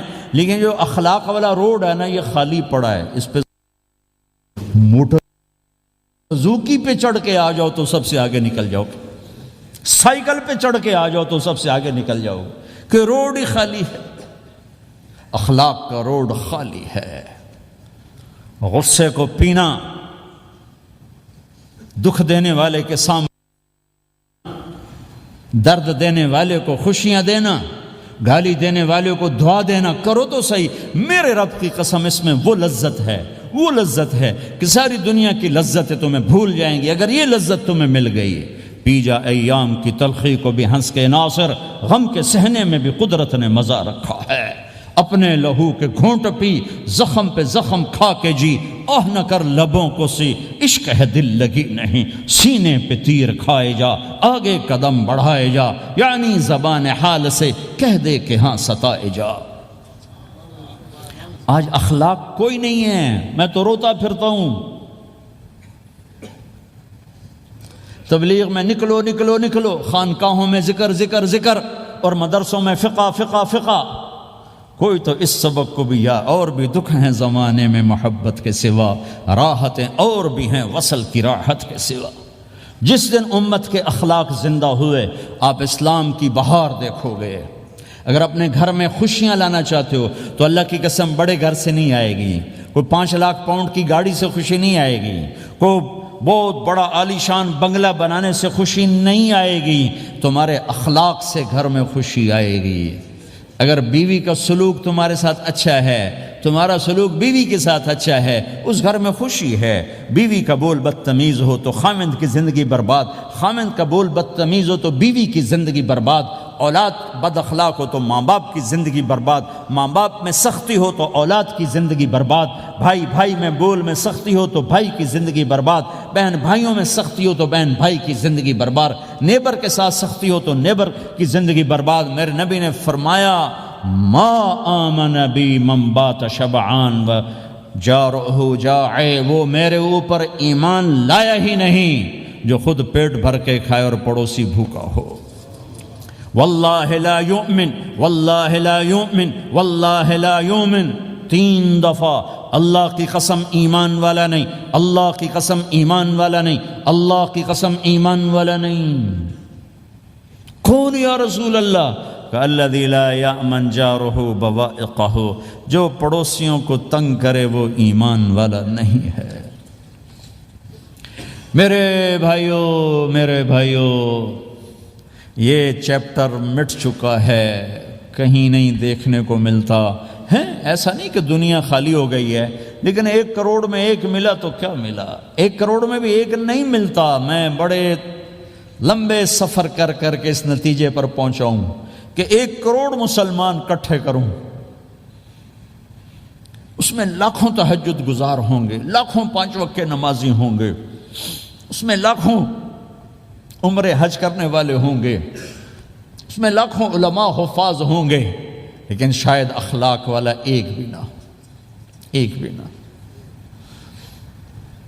اپنی زندگی کو اگر سکھ دینا ہے، چیزوں کے پیچھے نہ دوڑو، اخلاق بناؤ۔ مقدر کی چیزیں ملیں گی، کمائیوں میں حلال لاؤ، حرام سے بچو، سچ پہ آؤ، جھوٹ سے بچو، دھوکہ نہ دو کسی کو، ورنہ زندگی ویران ہو جائے گی۔ ٹیکس بچانے کے لیے جھوٹ نہ بولو، ورنہ دل کالا ہو جائے گا۔ جھوٹ پیسے کی خاطر، لعنت ہے اس دولت پر، لعنت ہے اس ملک پر۔ ہے کیا مثالیں اس امت نے قائم کی ہیں، اچھوں سے برے، بروں سے اچھے ہمیشہ پیدا ہوتے چلے آئے۔ یزید فاسق، فاجر، ظالم، 3 بر اعظم کی حکومت چھوڑ کے مر رہا ہے، 34 سال کی عمر، اور بعض آتا ہے 38 سال کی عمر، 40 سال کو نہیں پہنچا، 40 سال سے پہلے مر گیا۔ اس کا بیٹا معاویہ بن یزید رضی اللہ تعالیٰ عنہ، 3 بر اعظم کی حکومت، 3 بر اعظم کی حکومت، 40 دن حکومت کی، 40 دن، پھر اپنے سارے خاندان کو اکٹھا کیا اور کہا دیکھو لوگو، جس حکومت کے نیچے حسین کا خون گرا ہو، میں اس حکومت پہ لعنت بھیجتا ہوں۔ یہ ہے تمہاری حکومت، جس کو مرضی دے دو، مجھے نہیں چاہیے۔ 3 بر اعظم کی حکومت چھوڑ دی، صرف 22 سال کی عمر میں، 22 سال کی بھرپور جوانی کی عمر میں حکومت کو لات مار دی۔ میں چند پاؤنڈ کے لیے سچ کو لات مار دوں، میں چند پاؤنڈ کے لیے انسانوں کو دھوکہ دوں؟ تو بھائیو سچ کے عادی بنو۔ بڑا عالی خلق ہے سچ بولنا، بڑے عالی اخلاق ہیں لوگوں کو نفع پہنچانا، لوگوں کے سامنے میٹھا بنو، کڑواہٹ اندر رکھو، مٹھاس تقسیم کرو، پوری دنیا میں دین زندہ ہوگا۔ اس نقل و حرکت، یہ دعوت کی نقل و حرکت، میں بولٹن میں آج سے 31 سال پہلے بھی آیا تھا، 20 آدمی نہیں اکٹھے کر سکے تھے ہم، سارے دن کے گشتوں کے بعد۔ ایک گرجا مسجد تھا اس وقت، تو ہم کو 50 آدمی اکٹھے نہیں کر سکے تھے۔ آئیے ہزاروں کا مجمع ہے، اس کے پیچھے پتہ نہیں کتنی محنتیں ہوئی ہیں، تب جا کر یہ رنگ بنا ہے، اس لیے کہ شکل بنی ہے، اس میں رنگ بھرنے کی ضرورت ہے، اور وہ ہے میرے نبی کے اخلاق، میرے نبی کی مبارک زندگی، جس میں درگزر، جس میں معاف کرنا، جس میں میٹھا بول، جس میں چھوٹا بن جانا اور دوسرے کو بڑا بنانا، جس میں سچ بولنا، جس میں دھوکے سے بچنا، یہ مسلمان کی شان ہے۔ تو ہمارے تو نوجوان یہاں کی لڑکیوں کو دھوکہ دیتے ہیں، پیپر بنانے کے لیے یہاں کی لڑکیوں سے شادی کرتے ہیں، ان کی زندگیاں برباد کر دیتے ہیں، اپنا ایمان خراب کرتے ہیں، ان کی زندگی خراب کرتے ہیں۔ مسلمان ہی دھوکے باز بن جائے تو لوگوں کو راہبری راہبر کون بنے گا؟ تو میرے بھائیوں، اللہ اس کے رسول کو ڈھونڈنے کے لیے یہ تبلیغ کی محنت ہے، در در پھرو اور یہ دو باتیں بن جائیں، ایک ہماری عبادات ٹھیک ہو جائے، ایک ہمارے اخلاق ٹھیک ہو جائے۔ اس کو لے کر جب ہم پھریں گے تو اللہ کے فضل سے ایک لہر چلے گی جو دنیا کے ہر آخری کونے تک پہنچے گی، ہر گھر کو اللہ تعالیٰ توحید کے نور سے روشن کر دے گا۔ اس کے لیے ہم وقت مانگتے ہیں کہ یہ ایک زندگی ہے جو میرے 1.25 گھنٹے کی تقریر سے 1.5 گھنٹے کی تقریر سے قابو میں نہیں آئے گی۔ اس کو سیکھنے کے لیے وقت مانگتے ہیں۔ نکلو میرے بھائیو، نکلو میرے بھائیو۔ اور آج تک جو اللہ پاک کے ساتھ، اللہ کے رسول کے ساتھ کوئی جنگ کی، اس سے صلح کر لو، کسی سے لڑے ہوئے ہو فوراً صلح کر لو، اس کو بھی منا لو، اس سے بھی مان جاؤ، کسی سے روٹھے نہ رہو، کسی سے قطع تعلق نہ کرو، سب سے سلام کرو، دل کو صاف رکھو۔ ابو دجانہ جیسی ہستی فرماتے ہیں کہ میری بخشش کا عمل یہ ہے کہ زبان سے دکھ نہیں دیا، دل میں بغض کوئی نہیں، اور وہ کہتے ہیں یہ میرا سب سے بڑا عمل ہے۔ یہ اپنے نبی کے اخلاق میں 2 باتیں لے لیں، اس زبان سے کسی کو دکھ نہ پہنچے، دل میں کتنے ہی لوگ ستائیں، بغض نہ رکھو، صاف کرو، دھو دو، اور فرائض میں نماز چھوٹے نہیں، اور پھر اس کو لے کر یہ امت پھرے، چونکہ اس امت کا کام بیٹھنا نہیں ہے، اس امت کا اجتماعی جرم ہے کہ انہوں نے اللہ کے دین کے لیے پھرنا چھوڑ دیا، اس امت کی اجتماعی خطا ہے کہ انہوں نے اللہ کے پیغام کو آگے پہنچانا اس کو اپنا کام نہ سمجھا، اس کے لیے پھرنا چھوڑ دیا تو اپنے بھی ہاتھوں سے نکل گئے، پرائے تو پہلے ہی پرائے تھے۔ تو میرے بھائیو، اس کے لیے نیت کرو، ارادے کرو۔ جو بھائی یہ تیار ہوں یہ دسمبر کے آخر تک، تو وہ کھڑے ہو کر ذرا اپنے ناموں کا اظہار فرما دیں، اور یہ جو چھٹیاں آ رہی، یہ ساری چھٹیاں لگانے کے لیے جو نوجوان تیار ہوں وہ بھی کھڑے ہو کے اپنی شکلیں زیارت کروا دیں، اللہ بھی راضی ہو جائے، اللہ کا نبی بھی راضی ہو جائے۔ جلدی سے کھڑے ہو کر بتا دیں، فرمائیں جی۔ ہمت کر کے فرمائے ماشاءاللہ، اپنا نام لکھوائے ماشاءاللہ۔ بولو بھائی، یہ چھٹیاں تو ماشاءاللہ ہوتی ہیں، اس میں نوجوانوں کو نکلنا چاہیے۔ اکثر نوجوان بیٹھے ہیں، اٹھو بھائی۔ جی بھائی، ہمت فرمائے ماشاءاللہ۔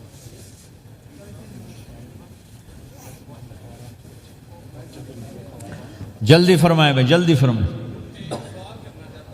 ایسے نہیں ہوگا، پہلے 4 مہینے دینا پھر سنوں گا۔ بیٹھ جاؤ، یہاں سوال نہیں کیا جاتا۔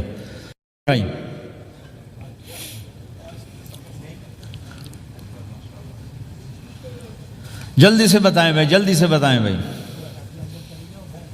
ان چھٹیوں میں کون نکلے گا اللہ کے راستے میں؟ ان چھٹیوں میں جو نوجوان تیار ہوں کھڑے ہو جائیں، ان چھٹیوں میں جو تیار ہیں چھٹیاں لگانے کے وہ کھڑے ہو جائیں۔ چھٹیاں اللہ کے راستے میں۔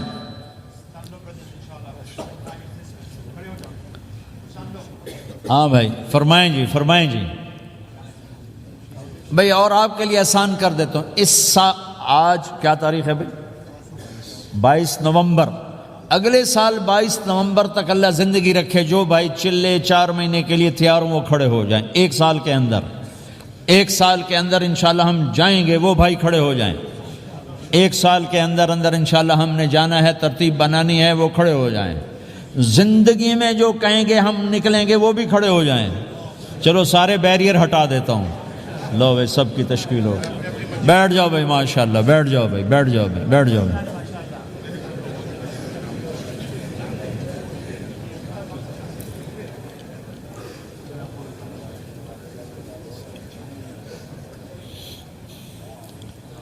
میں بیٹھ جا، میں دعا کرتے ہیں۔ دعا سے پہلے تھوڑی سی بات کرنا چاہتا ہوں، سن لیں پھر انشاءاللہ دعا کرتے ہیں۔ مسلمان کی زندگی چلتے پھرتے دعوت ہے، مسلمان کی زندگی چلتی پھرتی دعوت ہے۔ اگر اسلام ہماری زندگی میں ہو، عبادات ایسی چیزیں جو نظر نہیں آتی، اخلاق ایسے چیزیں جو چھپ نہیں سکتی۔ اخلاق ایک ایسی صفت ہے جس کو آپ چھپا نہیں سکتے، بد اخلاقی ایسی برائی ہے جس کو آپ چھپا نہیں سکتے۔ شراب تو چھپ سکتی ہے، اندر کمرے میں بیٹھ کے پی لے، روزہ چھپ سکتا ہے، نہیں رکھا کسی کو کیا خبر، نماز بھی چھپ جاتی، نہیں خبر پڑھی ہے کہ نہیں پڑھی، لیکن برے اخلاق بھی نہیں چھپتے اور اچھے اخلاق بھی نہیں چھپتے۔ ایک اچھے اخلاق خوشبو کی طرح مہکتے ہیں اور برے اخلاق گندگی طرح بدبو چھوڑتے ہیں۔ ہمارا معاشرہ اسلامی اس وقت بنے گا جب ہمارے اخلاق عالی ہوں گے۔ تو یہ نقل و حرکت اس کو طاقت پہنچائے گی. یہ گھر بیٹھنے سے چیز نہیں آئے گی بھائی, پھرنا پڑے گا, دھکے کھانے پڑیں گے. لیکن ان دھکوں میں بھی اللہ نے بڑی لذت رکھی ہے, بہت عجب نشہ ہے اس کا. جنید جمشید مجھے پہلی دفعہ ملا 97, جب وہ بہت بڑا اس وقت تھا, وہ لیجنڈ گلوکار. تو اس نے مجھ سے کہا کہ مولانا جس گلیمر کو پاکستانی نوجوان خوابوں میں دیکھتے ہیں وہ گلیمر مجھے فزیکلی حاصل ہے, لیکن میرے اندر اندھیرا ہے, روشنی نہیں, خالی ہے. کیوں؟ اوف. میں نے کہا تمہارے سیدھے گھٹنے میں درد ہو, تم الٹے گھٹنے میں دوا لگاؤ تو فائدہ ہوگا, کہنے گا نہیں. میں نے کہا اندھیرا تمہاری روح میں ہے اور تم روشن کر رہے ہو جسم کو, کبھی میوزک سے, کبھی کسی چیز سے, کبھی کسی چیز سے. تو عورت, شراب, میوزک, ان کا روح میں کوئی واسطہ ہی نہیں, یہ روح تک جاتی نہیں. ان کی پینیٹریشن جسم تک ہے اور جسم کو کنٹرول روح کرتی ہے. جب روح میں بھوک اٹھتی ہے تو وہ پریشانی میں کی شکل میں ظاہر ہوتی ہے. تم اللہ سے تعلق بنا لو, یہ سب کچھ ٹھیک ہو جائے گا. پھر جب اس نے 3 چیلے شروع کیے تو اس کا مجھے فون آیا. ہمارا ایک شہر ہے چھوٹا سا, زلزلے میں ختم ہو گیا تھا, بالا کوٹ. تو اس کا مجھے وہاں سے فون آیا کہ مولانا میں ایک پرانی مسجد میں ایک پھٹی ہوئی چٹائی پر لیٹا ہوا ہوں, اور جس سکون کو میں 5 سٹارز ہوٹل میں دیکھتا تھا, ڈھونڈتا تھا, وہ آج مجھے یہاں مل چکا ہے. اور مجھے یوں لگتا ہے میں ہوا میں اڑ جاؤں گا. کیا ہوا کہ اللہ سے تعلق بنا اور روح میں سکون آ گیا, ٹھنڈک آ گئی. تو ایک گناہوں سے بچنا اور ایک فرائض کو پورا کرنا, ایک اپنے اخلاق کو ٹھیک کرنا,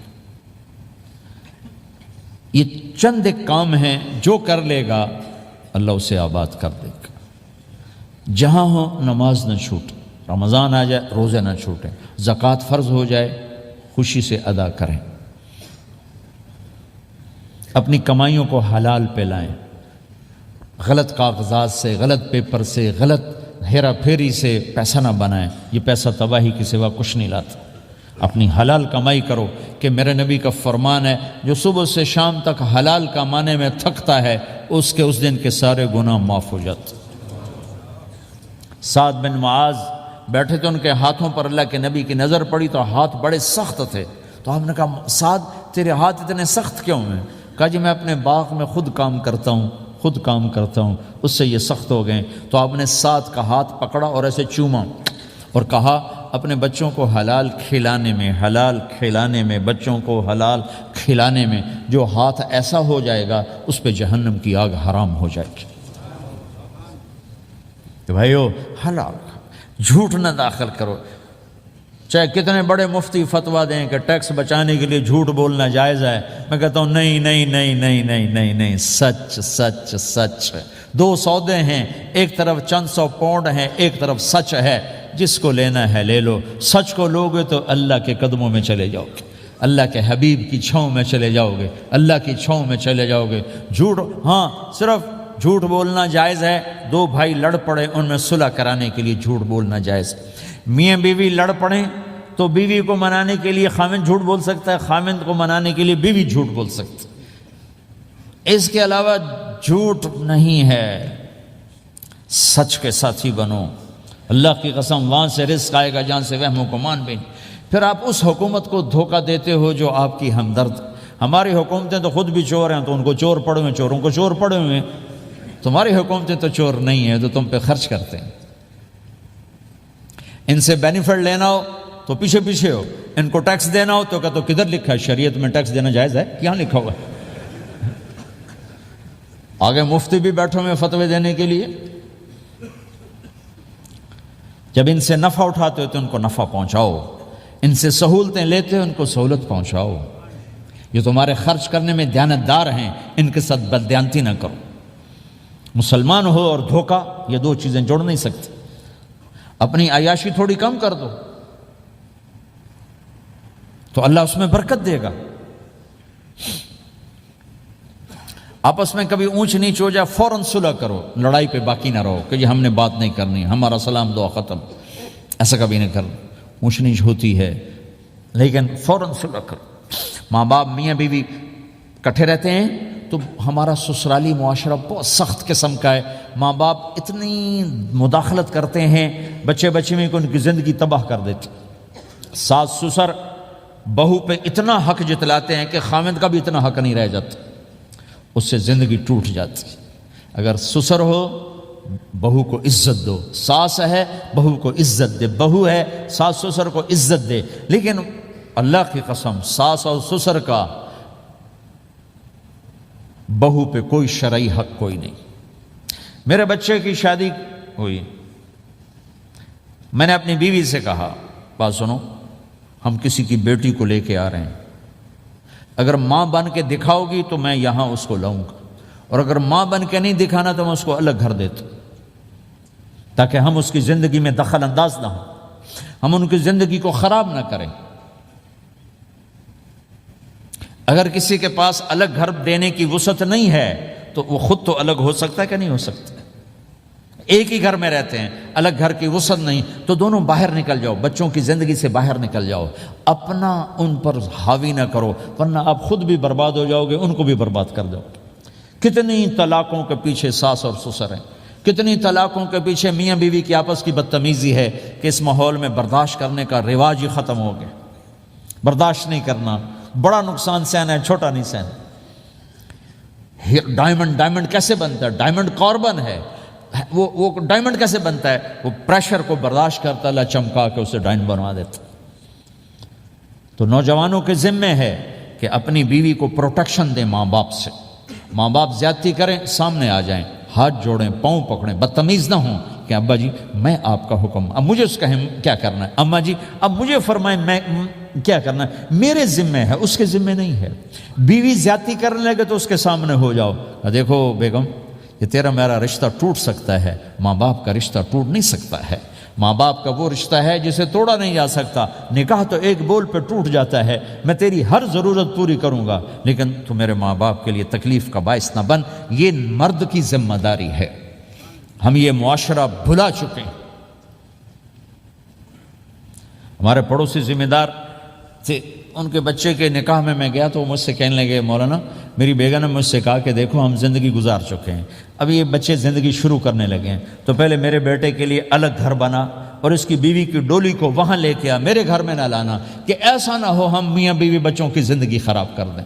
تو پہلے میں نے بیٹے کا گھر بنایا ہے, اب اس کی شادی کر رہا ہوں, اس کی بیوی کی ڈولی وہاں اترے گی, میرے گھر میں نہیں اترے گی, کہ ہم دونوں میاں بیوی کہیں ان کو خراب نہ کر بیٹھے.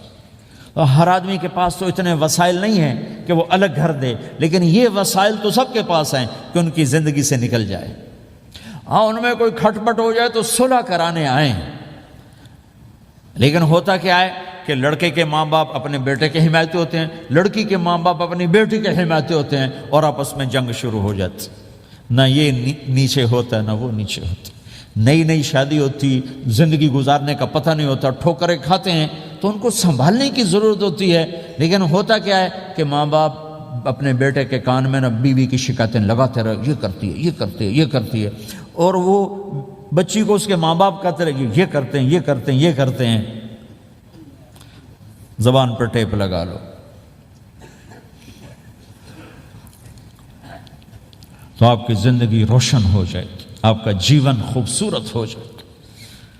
اور کبھی اونچ نیچ ہو جائے تو معافی مانگو, فوراً معافی مانگو.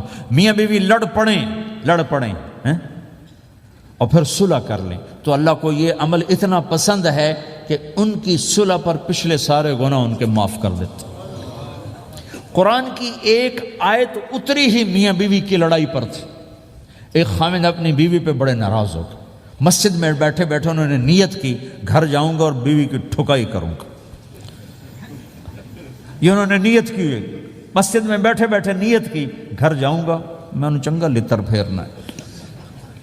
میرے اللہ تو آسمان زمین اللہ کے لیے تو سب برابر ہے دیکھنا.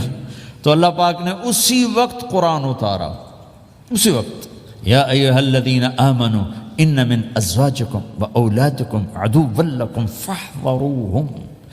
اے ایمان والو, بیوی بچے اولاد, عدوکم نہیں کہا, عدو لکم, بیچ میں لام لائے ہیں یہ بتانے کے لیے کہ عدو اصلی معنی میں نہیں ہے, یہ اس معنی میں ہے کہ اے ایمان والو، تمہارا بیوی بچوں کے ساتھ ٹھائیا ہو سکتا ہے، کھٹ پٹ ہو سکتی ہے، جھگڑا چھوٹا موٹا ہو سکتا ہے، کیا کرنا ہے؟ فاحذروہم، اس سے بچنا ہے، بڑھانا نہیں، بچنا ہے۔ کیسے بچنا ہے؟ ان تعفو، اس جھگڑے کو بڑھانا نہیں، مٹانا ہے۔ وتصفحوا، اس کا اثر دل سے مٹانا ہے۔ وتغفروا، پھر دوسرے کو معاف کرنا ہے۔ یہ تین کام میاں بیوی کرو، اگلا میں کروں گا، فإن اللہ غفور الرحیم، تمہارے پچھلے میں سارے معاف کر دوں۔ تو اگر اس مجمع میں کوئی بیوی سے لڑا بیٹھا ہے تو جاتے جا کے صلح کر، کوئی ماں باپ سے لڑا بیٹھا ہے تو جاتے جا کے صلح کر، کوئی ماں باپ بچوں سے ناراض ہیں جا کے خود مان جائیں۔ اس ماحول میں بچوں کو پیار سے لے کے چلنے کی ضرورت۔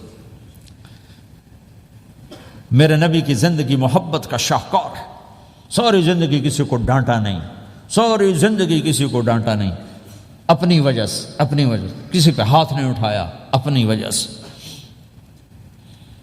حسن انس فرماتے میں نے 10 سال اللہ کے نبی کی خدمت کی، ایک دفعہ نہیں کہا یہ کیوں کیا، ایک دفعہ نہیں کہا یہ کیوں نہیں کیا۔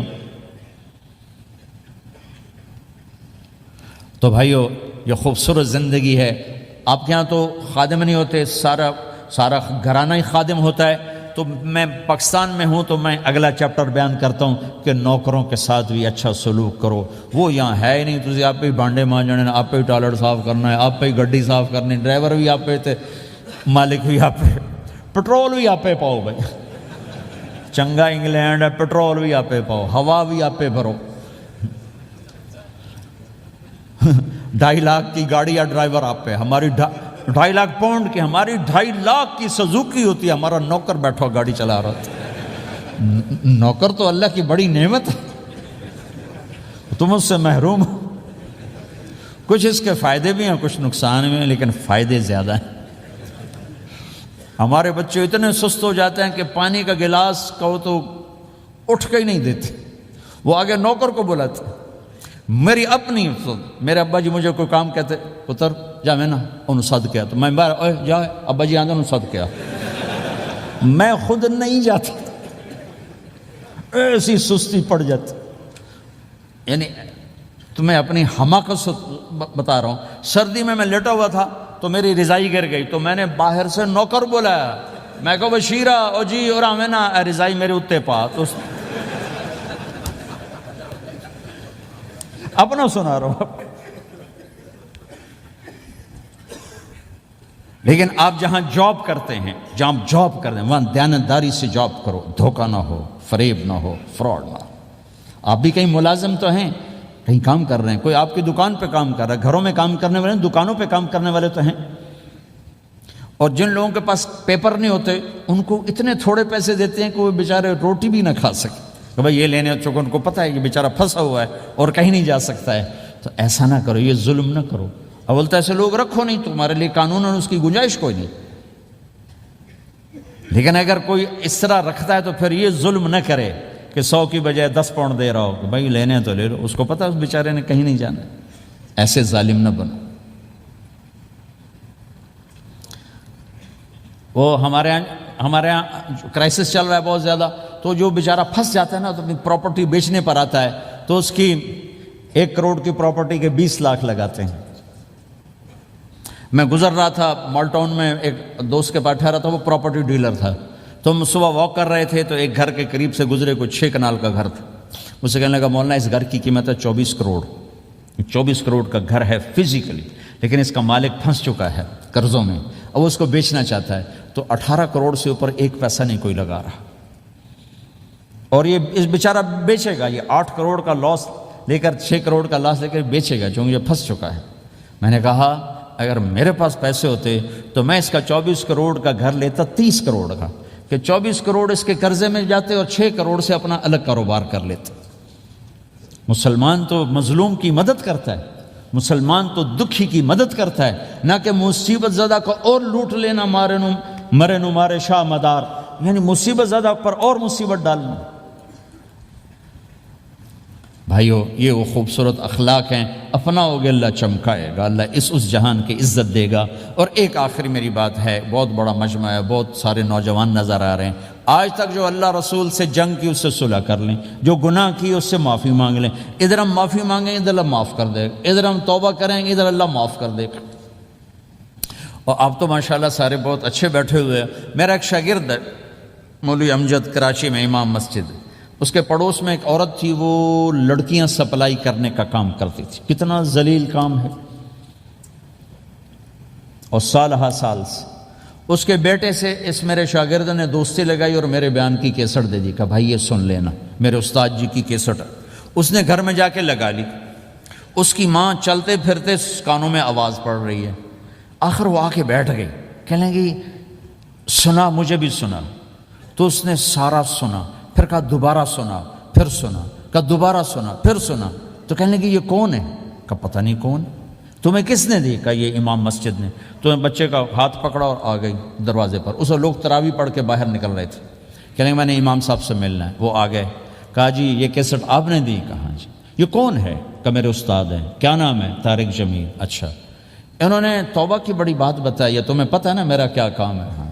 کہا میری توبہ قبول ہو سکتی ہے؟ کہا کیوں نہیں اماں جی، ہو سکتی۔ کہا ٹھیک ہے، پھر میں اللہ کو گواہ بناتی ہوں، میری توبہ۔ اور اس نے مسجد میں آنا شروع کر دیا تراویح میں، 5واں روزہ ہے، اور دعا مانگتی ہے اللہ اگر میری توبہ قبول ہے تو مجھے اپنے پاس بلا لے، یا اللہ اگر میری توبہ قبول ہے تو مجھے اپنے پاس بلا لے۔ 29ویں روزے سجدے کی حالت میں اللہ نے اٹھا لیا۔ ساری زندگی کام کیا؟ لڑکیوں کی سپلائی، اتنا بدترین کام، اور موت آئی رابعہ بصری جیسی۔ یہ ہے توبہ کا کمال، کہ اللہ کی رحمت سے کبھی نا امید نہیں ہونا چاہیے۔ اللہ کوئی تھانے دار نہیں ہے کہ اس نے چھتر پھیرنا ہے، اللہ کریم ہے، مہربان ہے، ہمارا دوست ہے، ہمارا رب ہے۔ تو جب کبھی خطا ہو فوراً توبہ کرو، فوراً توبہ کرو، انشاءاللہ ایک دن آئے گا کہ اللہ ہمیں اپنی توبہ پہ پکا کر دے گا۔ تو یہ نیت تو کرو سارے جتنے بیٹھے ہو، بوڑھے جوان، کہ پچھلے پر ہم توبہ کرتے ہیں۔ کرتے ہو نیت؟ کہو یا اللہ میری توبہ، پھر کہو یا اللہ میری توبہ، پھر کہو یا اللہ میری توبہ۔ اگر یہ آپ نے سچے دل سے کہا ہے تو آپ کو مبارک ہو، آپ کے سب گناہ معاف ہو گئے، سارے معاف ہو گئے۔ حقوق باقی ہیں، علماء سے پوچھ لینا ان کی ادائیگی کیسے کرنی ہے، گناہ سارے معاف ہو گئے۔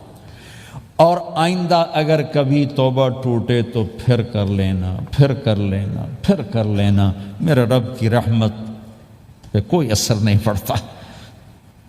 لن تبلغوا ضری فتضرونی ولن تبلغوا نفعی فتنفعونی، یہ میرے رب کی صفت ہے۔ وہ کہتا میں نفع سے بھی پاک ہوں، نقصان سے بھی پاک ہوں، نہ کوئی مجھے نفع پہنچا سکتا ہے نہ کوئی نقصان پہنچا سکتا ہے۔ تو میرے گناہوں سے اس کو کیا گھاٹا پڑتا ہے؟ مجھے گھاٹا پڑتا ہے۔ لہٰذا جب بھی ہم معافی مانگیں گے وہ خوشی سے معاف کریں گے، جب بھی توبہ کریں گے خوشی سے قبول کریں گے، ٹھیک ہے نا؟ سارے نیت کرتے ہو؟ درود شریف پڑھو۔ اللہم لک الحمد کما انت اہلہ وصلی علی محمد کما انت اہلہ وافعل بنا ما انت اہلہ انک اہل التقوی و اہل المغفرہ ربنا آتنا فی الدنیا حسنہ وفی الآخرۃ حسنۃ وقنا عذاب النار۔ یا اللہ ہم نے توبہ کی ہے، ہماری توبہ قبول فرما۔ یا اللہ اپنے فضل و کرم سے اس کو پختہ فرما، اپنی محبت دے، اپنے حبیب کی محبت دے، اپنے حبیب کی معرفت دے۔ اس سب نوجوانوں کو قبول فرما، اس پورے شہر میں بسنے والے اہل ایمان کو قبول فرما، اس مسجد مدرسے کو قبول فرما۔ یا اللہ پوری دنیا کے انسانوں کے لیے ہمیں ہدایت کا ذریعہ بنا، ہمیں ہدایت کا ذریعہ بنا، ہمیں ہدایت کا ذریعہ بنا۔ یا اللہ ہم سے راضی ہو جا، ہم سب سے راضی ہو جا۔ جو ہمارے اہل و عیال مر کے تیرے پاس چلے گئے ان کی بخشش فرما دے۔ جب ہمارے جانے کا وقت ہے تو ایمان پہ خاتمہ نصیب فرما۔ یا اللہ ہمیں بیماریوں سے نجات دے، دکھ دردوں سے نجات دے، قرضوں سے پریشانیوں سے نجات دے۔ ہمیں کشادہ زندگی عطا فرما، ہمیں حلال کشادہ رزق عطا فرما، جسمانی ایمانی صحت مقدر فرما۔ ہر قسم کے دکھ درد ہمارے جسم سے چن لے، ہمیں عافیت صحت والی زندگی دے۔ اپنی اطاعت میں تھکنے والا بدن دے اور اپنے راستے میں خرچ کرنے والا مال دے، اور آپس میں الفت اور محبت دے، ہمارے اندر کے بغض نکال دے، حسد نکال دے، نفرتیں نکال دے، ہم سب سے راضی ہو جا اور ہمیں اپنے سے راضی کر لے۔ وصلی اللہ تعالی النبی الکریم، آمین برحمتک یا ارحم الراحمین۔ بھائی راستہ دے دینا، مسافہ نہ کر۔